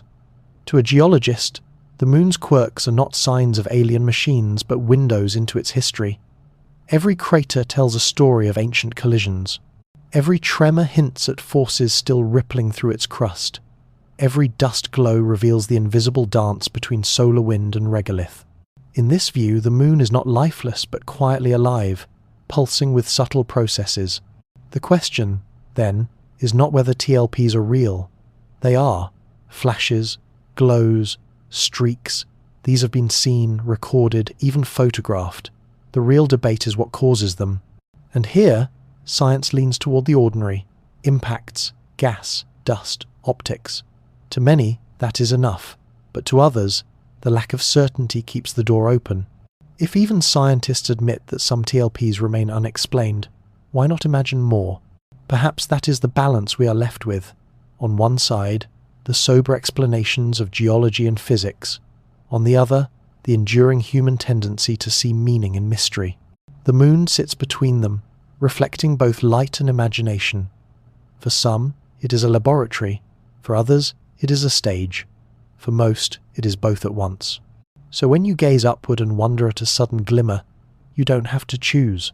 You can appreciate the science that a pebble of cosmic dust just struck at 30 kilometers per second, while also savouring the poetry that for one instant, the moon seemed to blink. Both are true. Both add depth to your experience. And as we drift from this scientific grounding, our path naturally curves toward history again. Because if science sees only geology, politics once saw something else. Opportunity. In the heat of the Cold War, the moon was not just a subject of study but a potential battlefield, a high ground to be claimed. And the plans for lunar bases, however unrealized, were not confined to the realm of rumor. They were drafted, costed, and, in some cases, nearly set into motion. That is the story waiting for us next, as we explore how the moon became entangled in the ambitions of nations and the strategies of war. If science views the moon as a geological body, the Cold War saw it as something very different. A battlefield waiting to happen. To the United States and the Soviet Union, the moon was not only a celestial neighbour, but also the ultimate high ground territory that could be claimed, weaponized, and used to send a message of dominance. The tension of the era is difficult to overstate. Two superpowers, each armed with nuclear arsenals, glared across oceans and borders. Every domain became a potential stage for competition: land, sea, air, and, increasingly, space. Sputnik's beeping signal in 1957 had already shifted the balance. If the Soviets could put a satellite into orbit, what else could they put there? A spy camera? A missile? A nuclear warhead? In this atmosphere, the moon was not just romantic, it was strategic. American military planners drew up bold, almost surreal proposals. One of the most infamous was Project A, 119, a secret study conducted in the late 1950 seconds. The idea was straightforward and chilling: detonate a nuclear bomb on the moon. The explosion, visible from Earth, would serve as a dazzling display of American technological might. It would reassure allies, intimidate adversaries, and prove beyond doubt that the US could project power into space itself. Scientists debated the details. Would the mushroom cloud be visible through the vacuum? Would dust scatter sunlight in a way that could be seen from Earth? There were even discussions about timing the detonation during a lunar eclipse for maximum dramatic effect. In the end, the project was shelved, partly due to concerns about fallout, literal and political, partly because President Eisenhower preferred the symbolism of peaceful exploration. But the fact that it was studied at all shows just how militarized the lunar imagination had become. The Soviets, too, entertained ambitious schemes. While archives remain incomplete, historians have uncovered hints of their own plans to establish a military foothold. Some documents suggest they considered placing nuclear weapons on the moon, or at least robotic outposts to monitor Earth. Just as with the US, much of it remained on paper, but the intent was clear. Space was not off-limits to geopolitics. This context gives fuel to modern conspiracy theories. If generals and planners were willing to contemplate nuclear fireworks on the moon, is it really so unthinkable that some secret projects might have gone further? For those who suspect hidden bases, the Cold War is proof that the idea was not mere fantasy. The superpowers were already thinking along those lines, and in the fevered logic of the arms race, almost nothing seemed too extreme. Seen this way, the moon becomes less a quiet companion and more a mirror of human ambition. Every crater and plain was, for a brief time, imagined as potential territory, a missile silo, a radar station, a nuclear launch pad, and though none of these schemes ever came to light as reality, the whispers of them remained ghosts of plans that might have been. By the early 1960 seconds, the contest over the moon was no longer confined to hidden reports or classified studies. It was splashed across headlines, fueling the narrative of a true space race. The Soviet Union shocked the world again and again. First satellite, first man in orbit, first woman in space. Each achievement sent ripples of anxiety through Washington, where leaders feared that falling behind in space meant falling behind in security. The United States responded with its own monumental pledge. In 1961, President John F. Kennedy stood before Congress and declared that America would land a man on the moon before the decade was out. The Apollo program was framed as a triumph of exploration, but beneath the poetry of "we choose to go to the moon" lay a strategic undertone. Planting the flag on lunar soil was as much about proving dominance to the Soviets as it was about inspiring humankind. Behind the scenes, however, the military continued to draft more pragmatic and more unsettling plans. The US Army's Project Horizon was one of the boldest. It envisioned a permanent base on the moon, staffed by dozens of personnel, supplied by hundreds of rocket launches, and protected by nuclear weapons if necessary. The documents, declassified decades later, describe detailed construction methods, burying habitats under lunar regolith to shield against radiation, deploying modular power systems, even designing defensive weapons to repel an attack. To modern readers it feels like science fiction, but to Cold War planners it was a natural extension of deterrence theory. If the US could hold the moon, it could in theory control the high ground of Earth orbit and beyond. From that perch, some speculated, it might even be possible to launch weapons back toward Earth with devastating effect. The Soviets were no less ambitious. Their lunar program, which successfully sent probes to orbit, crash and later return samples, may have been scientific on the surface, but Western intelligence suspected a dual purpose. Some theorized that robotic stations could one day serve as surveillance posts or nuclear launch platforms. Although little evidence has emerged to prove this, the suspicion alone was enough to keep military imaginations busy. This climate of fear and ambition gave the moon an aura of strategic inevitability. It was not simply a rock in space, it was a prize, a target, perhaps even the ultimate fortress. And in that mindset, the idea of secret bases does not sound like fantasy, but like an extension of the logic already in play. If nuclear fireworks were seriously contemplated, why not hidden bunkers? If armies could dream of lunar garrisons, why couldn't they attempt at least a small outpost shielded on the far side? Even today, when you read the declassified memos of Project Horizon or a 119, it is hard not to feel a shiver. The language is so dry, so procedural, launch schedules, tonnage requirements, cost estimates. Yet between the lines, you glimpse a world in which the moon was seen not as a symbol of wonder, but as another battlefield in waiting. For conspiracy thinkers, this backdrop is fertile soil. It allows them to argue that hidden bases are not wild inventions but secret realities born of Cold War necessity.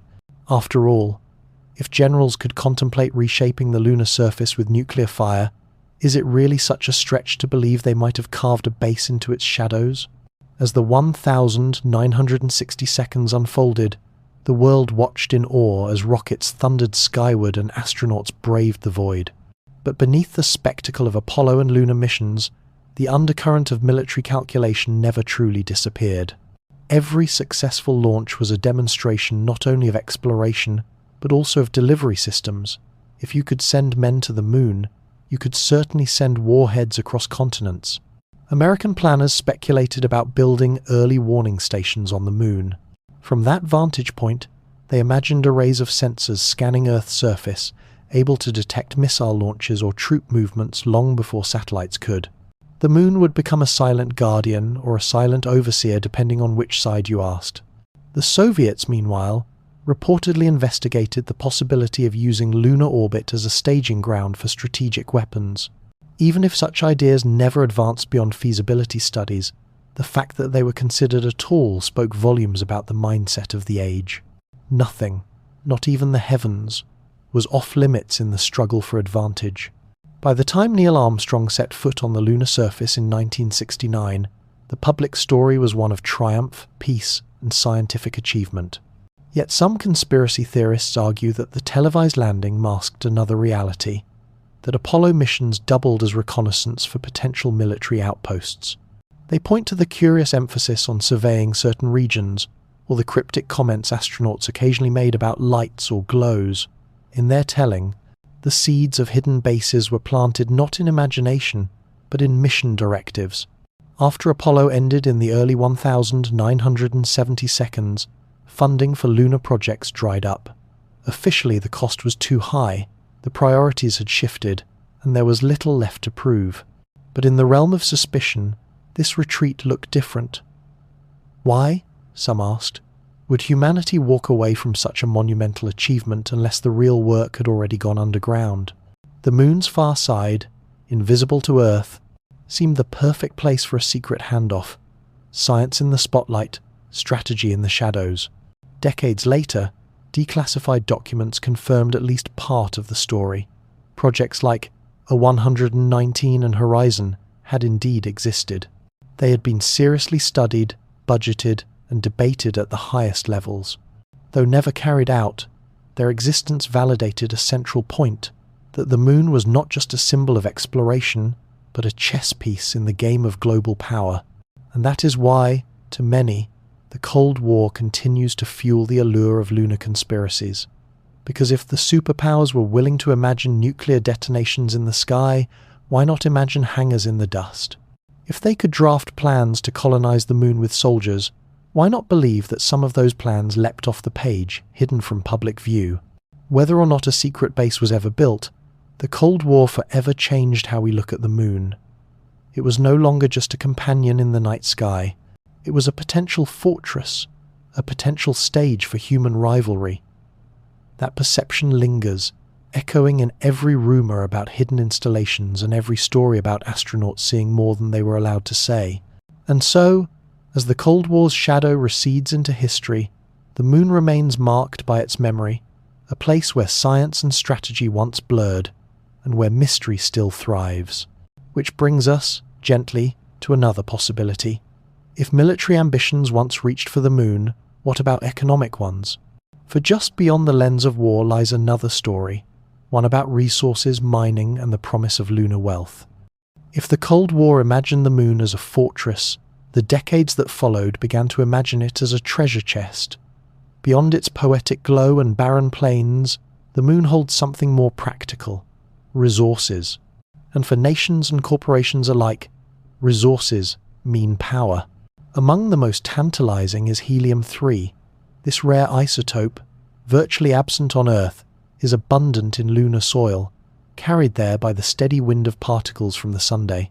To most people, helium-3 sounds exotic, perhaps even meaningless. But to physicists, it represents the dream of clean fusion power, a fuel that could, in theory, generate vast amounts of energy, without the radioactive waste of conventional nuclear reactions. A single ton of helium-3, some estimate, could power a city for a year, and the moon, by conservative counts, may hold millions of tons. The numbers invite daydreams. What if the first permanent lunar base is not built by soldiers but by miners? What if, instead of weapons, rockets return with canisters of golden dust helium-3 to fuel the Earth's cities for centuries? Science fiction has spun entire futures from this vision. Glittering spaceports, fleets of cargo ships, a lunar economy pulsing like a second heartbeat for humanity. It isn't just helium-3. The moon's crust is rich in rare earth elements, the same ones needed for modern electronics, solar panels, and advanced weapon systems. It contains titanium in unusually high concentrations, especially in the dark basaltic plains known as Maria. Aluminum, iron, magnesium, all the building blocks of industry are there, locked in stone, that has been undisturbed for billions of years. For conspiracy thinkers, this abundance creates a kind of retroactive logic. If resources like helium-3 are so valuable now, isn't it possible that someone knew earlier? That perhaps the Cold War's lunar ambitions weren't just military but also economic? The idea goes like this. Under the guise of Apollo or lunar missions, early prospecting took place, samples were gathered, and maybe even small-scale extraction was attempted. The public saw astronauts planting flags and gathering rocks, but behind the scenes, the real prize was energy for the future. There is little hard evidence to support such claims, of course. The Apollo samples have been studied extensively, and while they did confirm the presence of helium-3, the concentrations are low by industrial standards. Mining the isotope would be a massive technological challenge, even today, but the seed of suspicion is enough. To the imaginative, every astronaut's hammer strike on the lunar surface could be reinterpreted as more than science it could be prospecting. And here again, science and speculation entwine. Because whether or not anyone secretly mined the moon in the past, the plans for the future are very real. NASA, ESA, Roscosmos, CNSA, ISRO, all major space agencies openly discuss lunar resource utilization as a cornerstone of their long-term strategies. The moon is no longer just an object of wonder. It is an asset waiting to be tapped. When you follow the public statements of space agencies today, the language has shifted noticeably. It is no longer only about exploration or even about scientific prestige. Instead, you hear terms like in situ resource utilization, sustainable lunar economy, and extraction technologies. These are the kinds of words that belong as much to boardrooms as to laboratories. NASA's Artemis program, for example, envisions not just returning humans to the moon but staying there. Permanent habitats, robotic diggers, processing plants, the infrastructure of settlement is being sketched out piece by piece. And though the official justification is exploration, Artemis documents also mention harvesting lunar resources, from water ice at the poles to potential helium-3 reserves. China's Chang'e missions follow a similar path. Each successive probe has not only mapped and sampled, but also tested technologies relevant to mining. The announcement of a Chinese International Lunar Research Station by the 2032 is couched in scientific terms, yet many observers suspect that resource exploitation is part of the plan. India, Russia, and even private companies like SpaceX and Blue Origin speak openly about mining water ice, refining metals, and one day shipping material back to Earth. For conspiracy believers, these plans are not new beginnings but belated admissions. They argue that talk of helium-3 or titanium mining today is simply the public unveiling of efforts that began decades ago, perhaps under Cold War secrecy. After all, they say, governments rarely announce their most ambitious projects until success is within reach. If lunar mining is openly discussed in the 2022, might it not have been quietly attempted in the 1970? Even without secret histories, the practical challenges of mining the moon make for a fascinating thought experiment. How do you dig in a place with no atmosphere, where machinery must endure wild temperature swings and abrasive dust sharper than glass? How do you power your equipment in the long lunar nights that last 2 weeks at a time? How do you transport tons of material across 384,000 kilometers of vacuum? These are the questions that engineers wrestle with today, and the questions that feed the imagination of those who wonder if someone has already solved them in silence. There is also water ice, frozen in shadowed craters at the lunar poles. To scientists, this is a vital resource: water for astronauts to drink, oxygen to breathe, and hydrogen for rocket fuel. To conspiracy theorists, it is another clue. If ice is there, hidden in darkness, might secret missions have already tapped into it, establishing outposts in places the sun never touches? The interplay between fact and speculation is delicate. On one hand, helium-3 and rare metals make a compelling scientific case for lunar mining in the future. On the other, they retroactively colour the past, making Cold War lunar projects look less like military stunts and more like early prospecting expeditions. Each new discovery of ice, of minerals, of isotopes, becomes both a plan for tomorrow and a rumour about yesterday. And so, the moon transforms in your mind's eye. It is no longer a barren ore but a vault. Its regolith, a deposit box filled with fuels and metals. The idea that nations might one day fight to access it, no longer seems far-fetched, and if conflict lies in the future, why not imagine it already lies in the past? If you listen closely to the way people talk about the moon today, you notice a quiet shift in tone. It is no longer framed only as humanity's next giant leap, but as a frontier to be managed, even contested. The conversations about international law, resource rights, and commercial licenses sound less like science and more like geopolitics.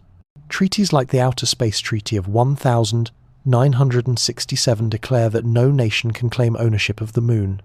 Yet the wording is vague when it comes to extracting resources. Does mining count as ownership? Can a private company stake a claim? Already, legal scholars are debating and governments are drafting policies. In this climate, the idea of a lunar base no longer feels like fantasy. A mining station, equipped with processing facilities and robotic labour, is the logical next step in space exploration. And once you accept that such bases may appear in the near future, the leap backward is easy.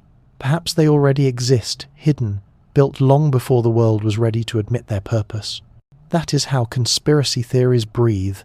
They look at tomorrow's plans and reframe them as yesterday's secrets. Artemis, Chang'e, Luna, Chandrayaan, today's missions become, in this view, a continuation rather than a beginning. Officially, they are laying groundwork for mining. Unofficially, they are said to be checking in on operations already in place. Helium-3 is the perfect fuel for this narrative. It glitters with promise, and yet it remains just out of reach. Mining it requires enormous effort, heating lunar soil to extreme temperatures, processing vast volumes to extract tiny fractions. Scientists caution that the economics may never make sense. But to the believer, such challenges only deepen the intrigue. If it is so difficult now, we might not someone have cracked the problem earlier, using technology we are told does not exist. In that telling, Helium-3 becomes not only the fuel of the future, but the smoking gun of the past. There is also something symbolic in the idea of mining the moon. For millennia, humans have looked up and woven myths of gods and spirits dwelling there. To imagine digging into it, hauling its dust back to Earth, feels almost like sacrilege. Perhaps that is why the notion of secret mining resonates so strongly. It plays into a deep unease that our most intimate celestial companion has already been altered, its face unchanged, but its hidden side scarred by ambition. Science, of course, remains grounded. For now, lunar mining is still theory and aspiration.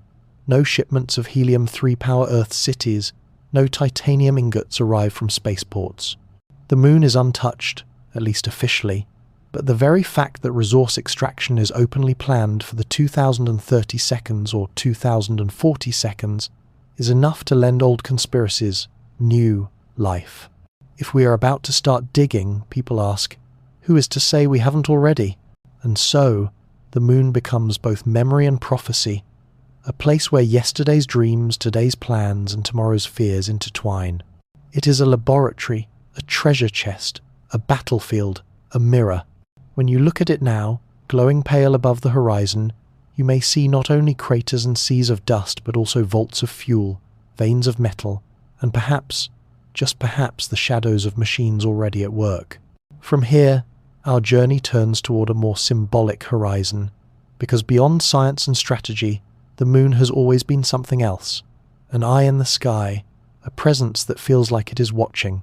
And that sense of being observed, of living under a gaze, connects the mythic past with the conspiratorial present. All through history, the moon has been more than a light in the night sky. It has been a presence.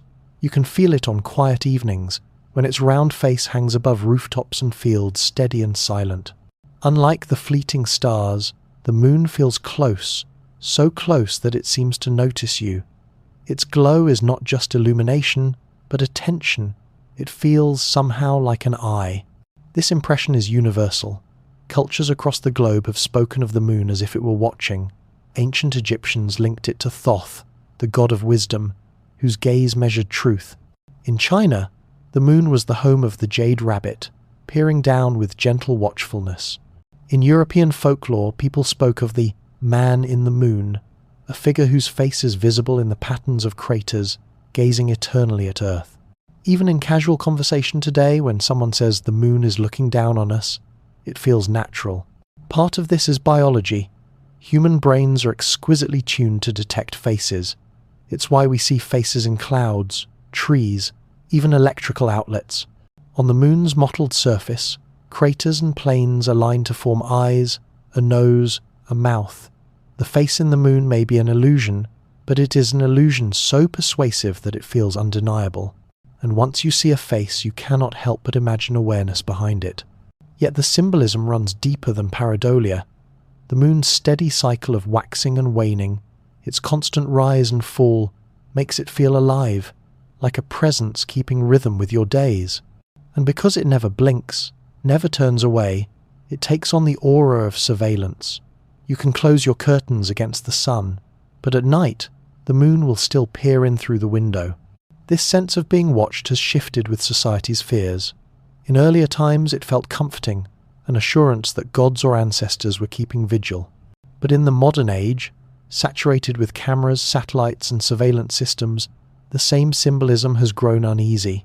To imagine the moon as a cosmic eye today is to feel the weight of being monitored, recorded, tracked. The myth has morphed from guardian to overseer. That is why conspiracy theories about secret lunar bases resonate so strongly. They tap into a primal sense that the moon is not a passive rock, but an active gaze. To say that it hides an outpost watching us is to give concrete form to a vague intuition that has always been with us. The moon sees, the moon knows, the moon records our every move. And so the pale orb above becomes both mirror and metaphor. When we talk about being observed by something on the moon, we are really talking about our own unease about how it feels to live in a world where privacy shrinks and the watcher's eye multiplies. When you think about it, the moon is the original surveillance satellite. Long before humans placed cameras in orbit, there was already this glowing sphere in the sky, circling with perfect regularity, never failing to rise. It does not record in film or digital memory, but in myth and imagination, it has always carried the role of witness. The moon sees harvests and wars, loves and betrayals, beginnings and endings. It is always there, the silent observer above the stage of human life. This idea blends seamlessly with the modern anxiety of constant observation. Today, we live in a world where security cameras sit on street corners, smartphones track our locations, and satellites map every inch of Earth. In such a world, the moon as a cosmic outpost feels like a natural extension. It is the ancient gaze reborn in technological form. What once was myth now takes the shape of rumor about alien bases or secret military stations, their instruments pointed downward. Writers and filmmakers have long drawn upon this resonance. In dystopian stories, the moon often becomes a symbol of the watcher that cannot be escaped. A glowing eye that transcends borders, laws, even the safety of night itself. You can run from people, from governments, even from your own reflection, but you cannot run from the moon. Its steady arc across the sky guarantees that it will look through every window, cast light on every secret. Psychologists suggest that this sense of surveillance is not only cultural but instinctive. Humans evolved with the moon as a constant companion. Night after night, its glow influenced our sleep cycles, our hunting patterns, our rituals. In that glow, we may have developed the sense of being exposed, vulnerable under the light. Just as predators use moonlight to track prey, humans came to associate the moon with visibility, with being seen whether we wanted to be or not. Over centuries, this feeling became mythologized into stories of lunar gods, all-seeing deities, and, in modern times, surveillance conspiracies. It is telling that even when we look at Apollo photographs of the far side, barren and grey, people still imagine eyes watching. The craters look like sockets, the ridges like brows. Where a scientist sees geology, the dreamer sees anatomy, faces carved into stone, staring eternally. And when UFO researchers speak of bases on the far side monitoring Earth, they are giving voice to something older than technology, the unease of living under a gaze you cannot avoid. This is why the theory resonates so powerfully in the digital age. The moon becomes a symbol of our shrinking privacy, a celestial metaphor for the CCTV cameras, drones, and data trackers that already shape our lives. To believe in a lunar eye is to give cosmic weight to a feeling we already know well, that someone, somewhere, is always watching. And in that way, whether or not a base exists, the symbolism remains true. The moon, in its quiet orbit, has become the perfect mirror for our anxieties. Its pale face does not judge or interfere, but it does not look away either. It is the eternal observer, reflecting back our deepest fears of exposure. Think about how often the moon appears in our language as a kind of companion that watches. Lovers speak of sharing the same moon, as if it bears witness to their distance and their longing. Poets describe its gaze as tender, or haunting, or cold. Even in everyday phrases, we talk about being moonstruck, as if touched by an unseen attention. The moon, unlike any other celestial body, has become entangled with the idea of observation. In conspiracy culture, this symbolism is sharpened into something darker. To imagine a base hidden on the far side, monitoring humanity, is simply to take that intuitive feeling and give it machinery. Telescopes, sensors, antennas, these are the tools we project onto the ancient eye in the sky. It is no longer myth, but technology that embodies our sense of exposure. The connection to modern life is uncanny. Today, data flows invisibly around us. Every click, every purchase, every movement leaves a trail. Corporations and governments collect, analyze, and act on this information. And while most of us never see the servers or the satellites involved, we feel their presence. The idea of being constantly observed, constantly evaluated, is no longer fiction, it is reality. Against this backdrop, the moon as watcher feels less like fantasy and more like metaphor made literal. Even artists and philosophers have noticed the parallel. Some describe the moon as the oldest CCTV camera, an object that predates our surveillance society yet anticipates it. Its steady orbit, its all-seeing glow, make it the perfect symbol of oversight, at once impartial and inescapable. To sleep under moonlight is to feel gently illuminated and, in a sense, recorded. But there is also comfort in this gaze. Not all watching is hostile. In many traditions, the moon is a guardian, keeping vigil while the world rests. The same glow that makes us feel exposed also makes us feel accompanied. Perhaps this is why lunar conspiracies, even when ominous, carry a strange calm. To imagine an eye on the moon is also to imagine that we are not alone, that someone or something is always paying attention. So the moon as observer is a double symbol. It reflects both our fear of being surveilled and our longing to be seen. It embodies both the unease of shrinking privacy and the comfort of cosmic companionship. That tension gives the idea its staying power. Whether you see a base, a god, or a silent face in the craters, the feeling is the same. The moon is watching. And from this symbolic gaze, our path drifts naturally into culture. Because long before satellites and secret bases, long before Cold War plans or helium-3 dreams, people told stories about the moon's power. Myths, legends, and folktales across the world are filled with characters who live on the moon, gods who rule from it, or spirits who descend with its light. The eye in the sky is not just modern anxiety, it is an ancient imagination, and that is where we will wander next. Long before telescopes and spacecraft, humanity had only stories to make sense of the glowing orb in the night sky. And from Athens to Beijing, from Africa to the Andes, the stories converged on one theme. The moon was alive with presence. It was not merely a rock reflecting sunlight, but a being, a power, sometimes even a home. In Greek mythology, the moon was personified as Selene, a radiant goddess who rode across the heavens in a silver chariot drawn by white horses. Her beauty was said to be so great that she fell in love with a mortal, Endymion, whom she visited each night as he slept.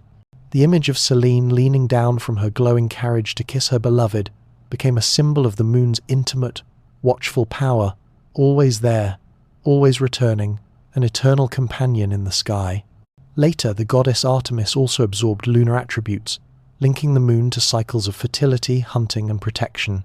Meanwhile, in China, the moon was woven into a tapestry of myth that remains vibrant today.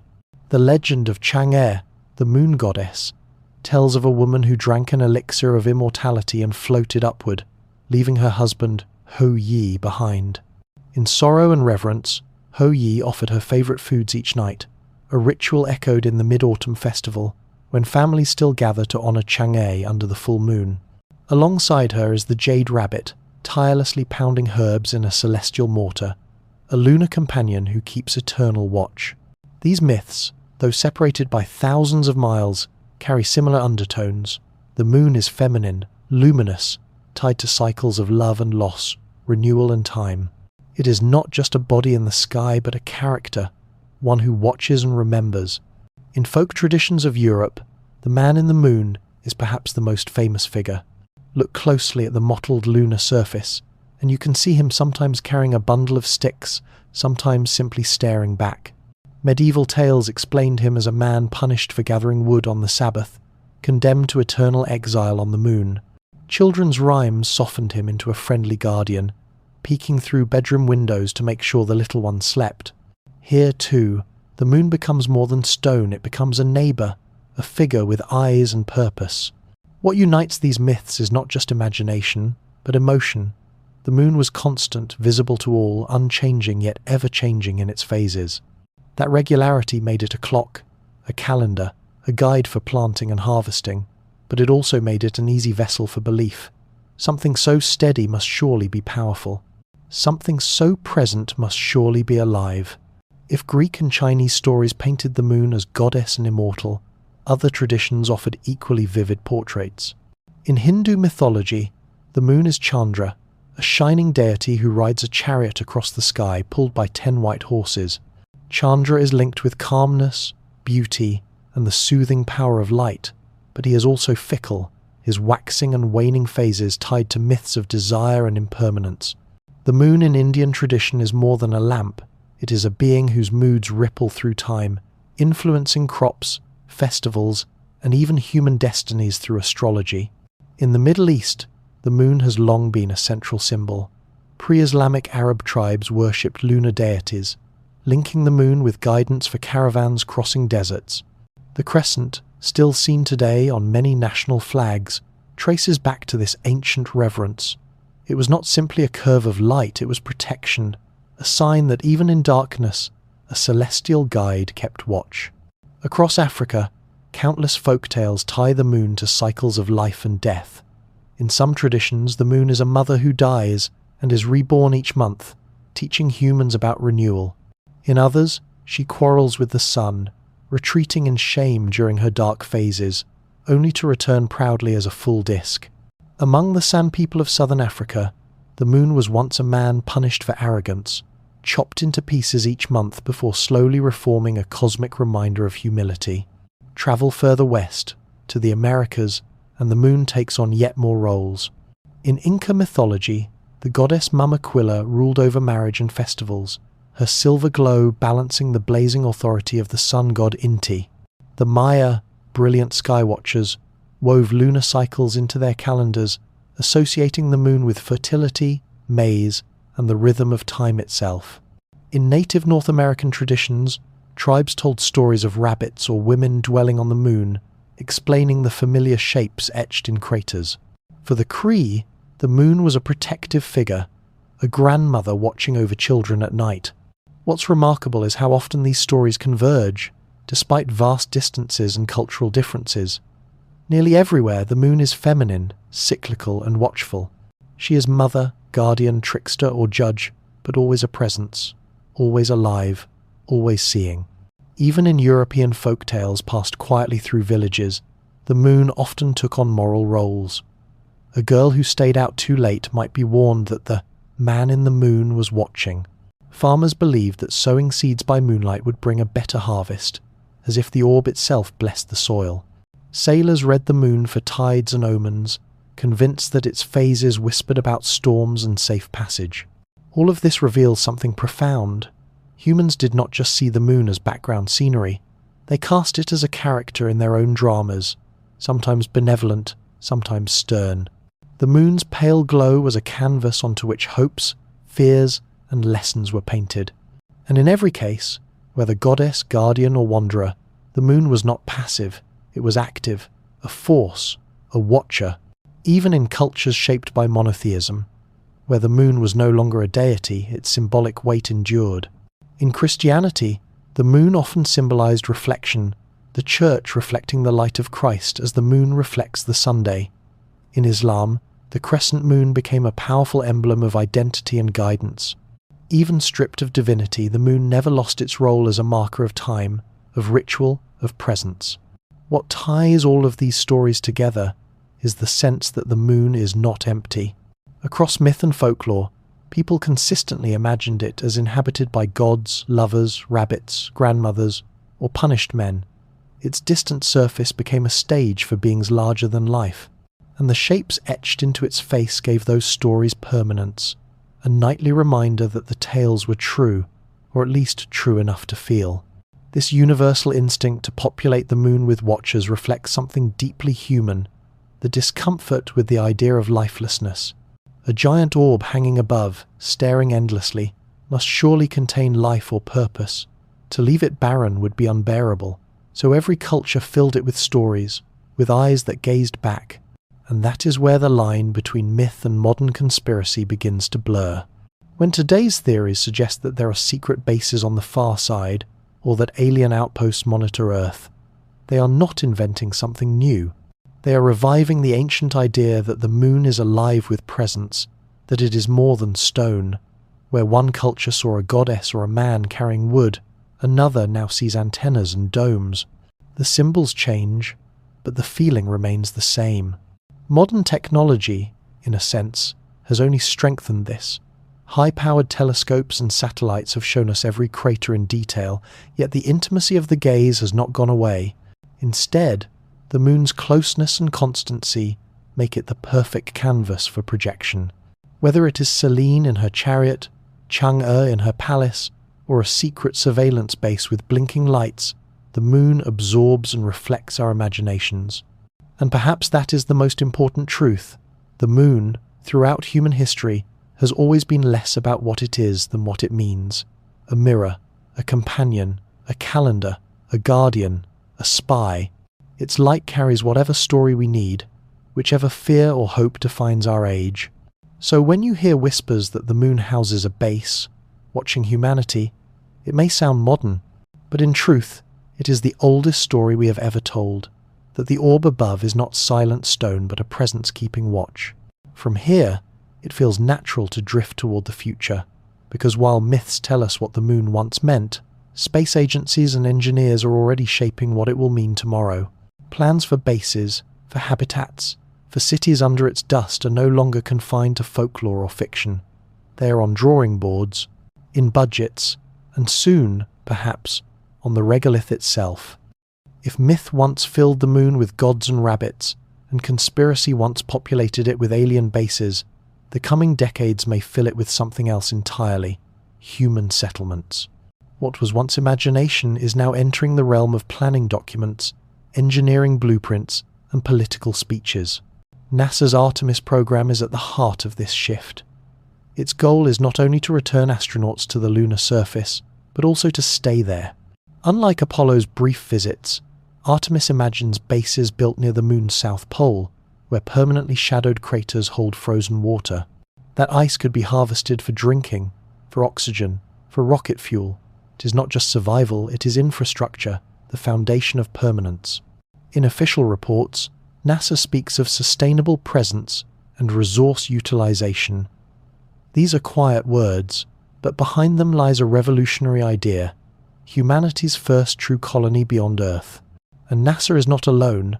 The European Space Agency, ESA, has spoken of a moon village, an international habitat that would combine scientific research with commercial activity. Renderings show domes tucked into craters, solar arrays spreading like petals, astronauts walking under arcs of light.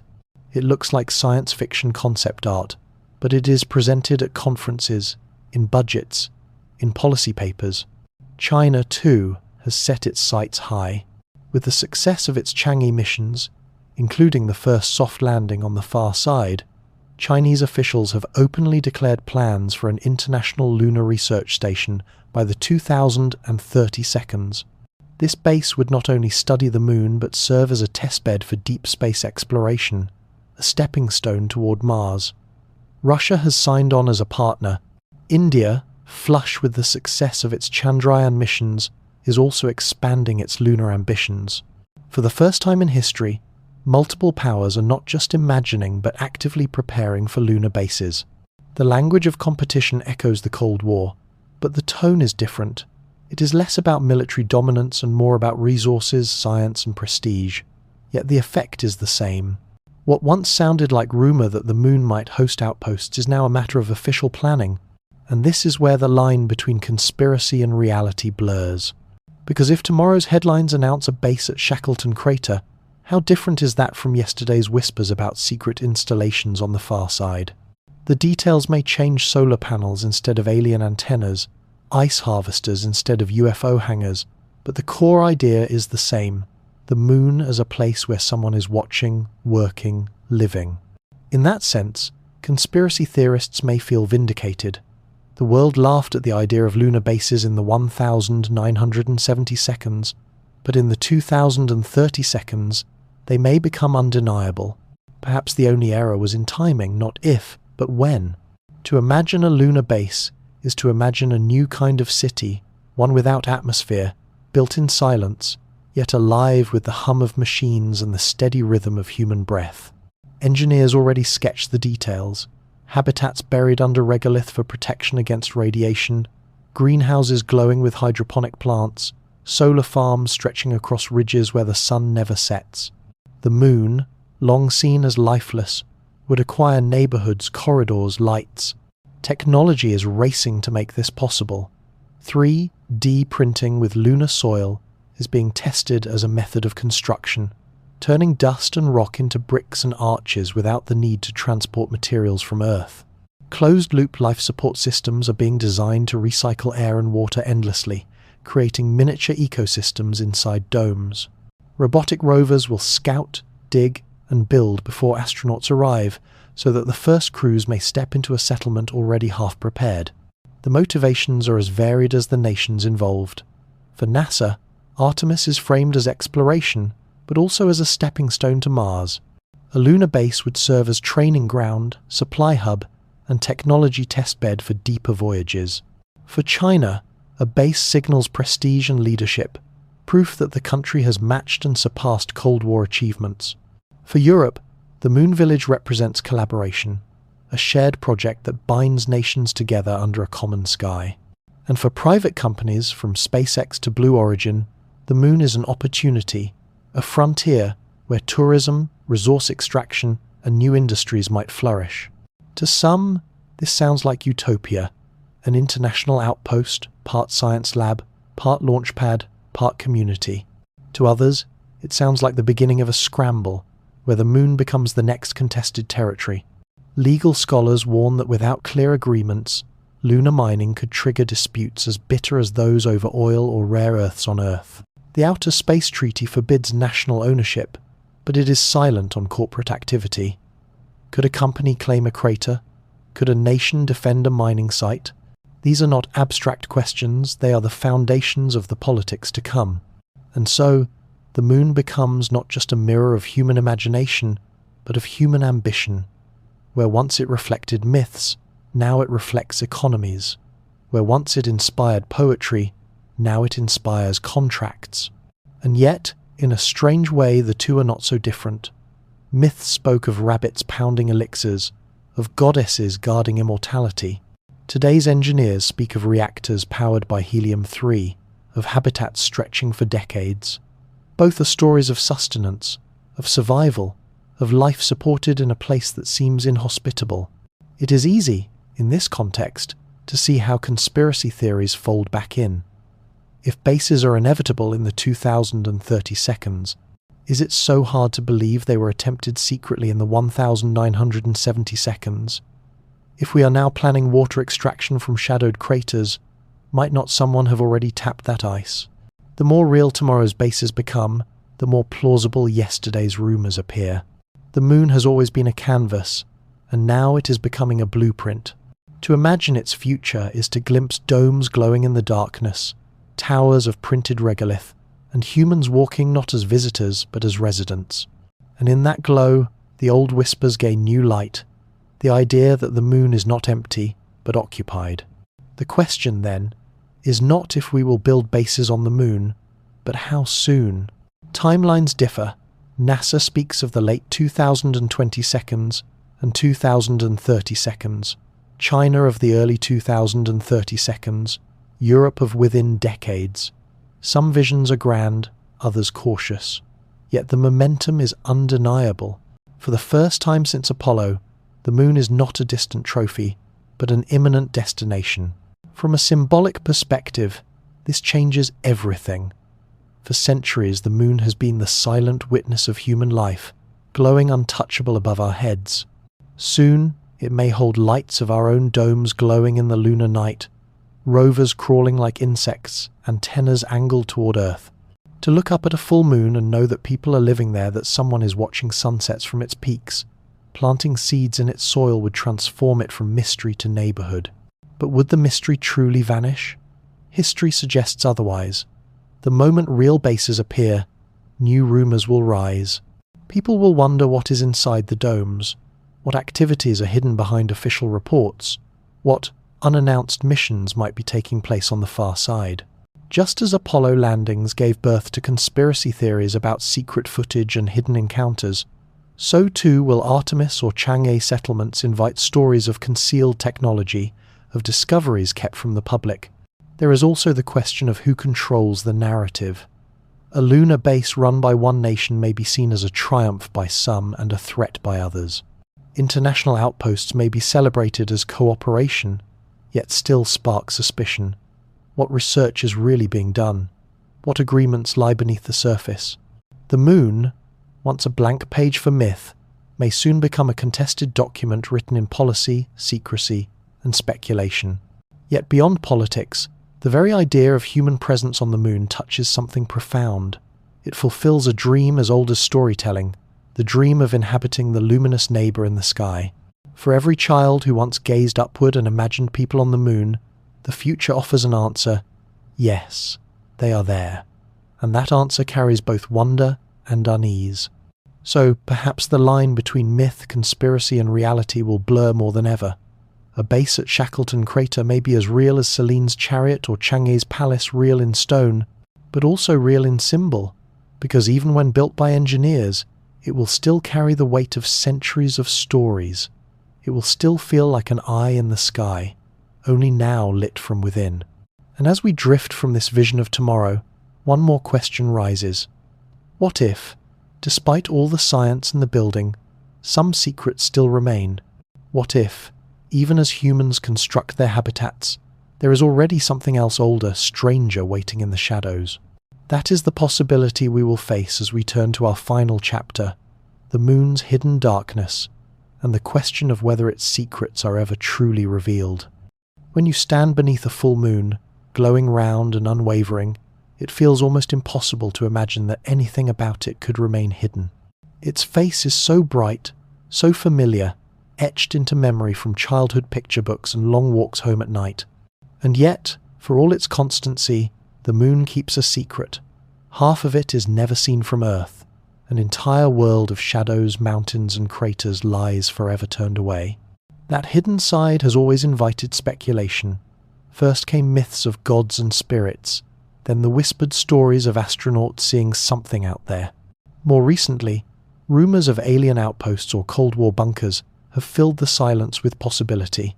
Each generation, in its own way, has cast the unseen far side as a canvas for imagination. But perhaps the deeper truth is this: the moon is not just half hidden in space, it is half hidden in us. Our fascination with secret bases, glowing lights, or strange structures may say less about the moon itself and more about our longing for mystery. In an age where satellites map every corner of Earth, where data and cameras leave little unknown, the moon's unseen half remains a rare refuge for wonder. And so, when people talk of bases watching us, they are really expressing something timeless. The unease of being observed, the comfort of not being alone, the thrill of imagining another presence beside us in the cosmic dark. The moon becomes a mirror for these feelings, offering just enough shadow to keep the questions alive. Science has explained much: the geology of craters, the flashes of TLP, the feasibility of helium-3 mining. Yet explanations never fully erase the allure. For every crater measured, another shadow remains uncharted. For every flash identified as a meteoroid impact, another glow slips through without reason. The moon's mysteries are not gone, they are simply waiting in subtler places. And maybe that is the real secret, that the moon is most powerful, not when it reveals answers, but when it leaves you with questions. Imagine for a moment what it would be like to walk on that far side. No Earth in the sky, no blue marble rising above the horizon, only stars scattered across an endless black. It would feel lonelier than anywhere else humans have ever stood, and in that loneliness your mind would start to play tricks. A flicker in the distance might become a light. A jagged shadow might seem like a tower. Silence itself might take on the shape of presence. This is what has always made the far side such fertile ground for rumour. The less we see, the more we project. For some, that projection becomes fear. What if something is hiding there, watching? For others, it becomes hope. What if someone is there, waiting? The moon absorbs both, never confirming, never denying. In truth, even the most advanced missions leave gaps. Satellites map terrain, but not in infinite detail. Rovers crawl for a few kilometers, not thousands. Astronauts visit for days, not decades. Every mission, no matter how thorough, leaves shadows untouched. And in shadows, mystery thrives. Conspiracy theorists seize on these gaps, pointing to anomalies, blurry pixels, unexplained transmissions. Scientists counter with geology and physics. But in the quiet middle ground, most people simply feel the tug of curiosity. Could it be true? Could there be more? That quiet maybe is what keeps the story alive. And perhaps the most intriguing thought is this. Even if bases are built, even if telescopes scan every crater, the moon's mystery may not fade. Because mystery is not just about what lies out there, it is about what we choose to see. If you want to find watchers, you will see watchers. If you want to find solitude, you will see emptiness. The moon reflects both equally, like a mirror catching different faces depending on where you stand. So when you gaze up at it tonight, glowing steady above rooftops and trees, remember, you are looking not only at rock and dust, but at a screen onto which humanity has always projected its deepest stories. Myths, conspiracies, science, dreams, they all live in that pale light, and none of them can be disproved completely, because the moon always keeps just enough in shadow. Perhaps the greatest secret of the moon is that it has always been two things at once. To astronomers, it is a world of basalt plains and cratered highlands, its history written in stone. To dreamers, it is a presence and eye, a neighbour, a silent companion who may or may not be keeping notes. Both are true in their own ways, and both truths coexist each night when you look upward. That duality may explain why the moon continues to feel inexhaustible. We send probes, collect samples, map every ridge, yet the sense of mystery never diminishes. Instead, it deepens, like a familiar face that always seems to hold one more unspoken thought. Even after Apollo, even after Chang'e, even after Artemis, the moon will not simply become a catalogue of data. It will remain an invitation to wonder, to imagine, to suspect. And maybe that is why whispers of secret bases endure, because the moon is uniquely suited to hold secrets. It is close enough to feel reachable, but distant enough to hide in plain sight. Its far side is literally invisible to half the world, a perfect stage for the imagination to populate. Even if nothing is there, the possibility will always remain. So when people say, there is a station on the far side watching us, perhaps the truth lies not in radar scans or photographs, but in the human need to believe that we are not alone, that someone, somewhere, is aware of us, paying attention, holding vigil. In a universe so vast, it is almost comforting to imagine that the gaze comes not from galaxies, a billions of light years away, but from our own luminous neighbour. Tonight, as you lie back and let your eyes drift upward, notice the way the moon seems to follow you. Step to one side of the room, and it slides along with you. Drive down a quiet road, and it keeps pace above the treetops. Of course, physics explains it. It is simply far enough away to appear unmoving. But the feeling, the sensation that it is watching, is harder to shake. And that is the essence of the moon's mystery. It does not need antennas or bases to feel like an observer. It only needs to be what it has always been, a constant light in the night, steady and silent, impossible to ignore. Whether you see a cratered stone or a cosmic eye depends less on the moon and more on you. So let the thought rest lightly. Perhaps there is a base, perhaps not. Perhaps machines hum in the shadows, or perhaps it is only dust and silence. Either way, the moon will continue to glow, unchanged, and yet endlessly changing in the stories we tell about it. Its real secret may be this, that it will always remain half in shadow, half in light, giving us just enough certainty to believe and just enough mystery to dream. And now, dear traveller, we've reached the quiet end of our lunar journey. We've wandered through myths and legends, sifted through whispers of secret bases, followed scientists and dreamers alike into the shadows of the far side.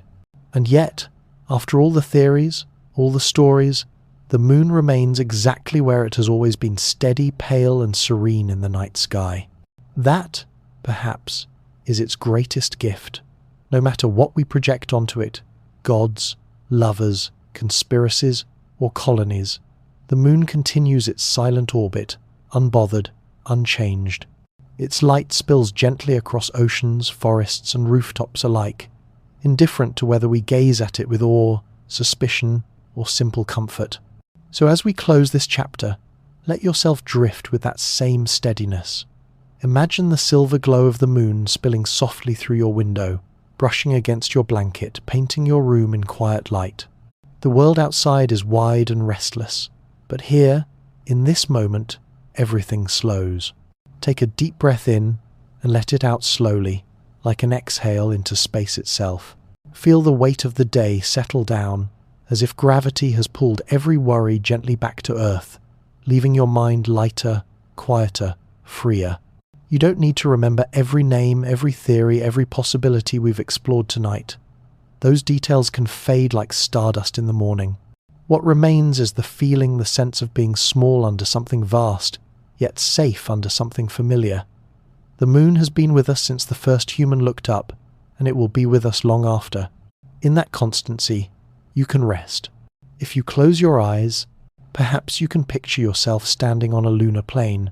The horizon is low, the stars are sharp, and the earth, your home, is rising in the distance, like a blue jewel. You are far away, yet never alone. Every breath is calm, every step is weightless. The quiet is not emptiness, it is embrace. Let yourself sink into that quiet now. Let it carry you as gently as moonlight, wrapping you in stillness. The moon will keep watch. It always has. It always will. Sleep well, traveller. May your dreams tonight be soft and luminous, touched with the glow of that eternal companion in the sky.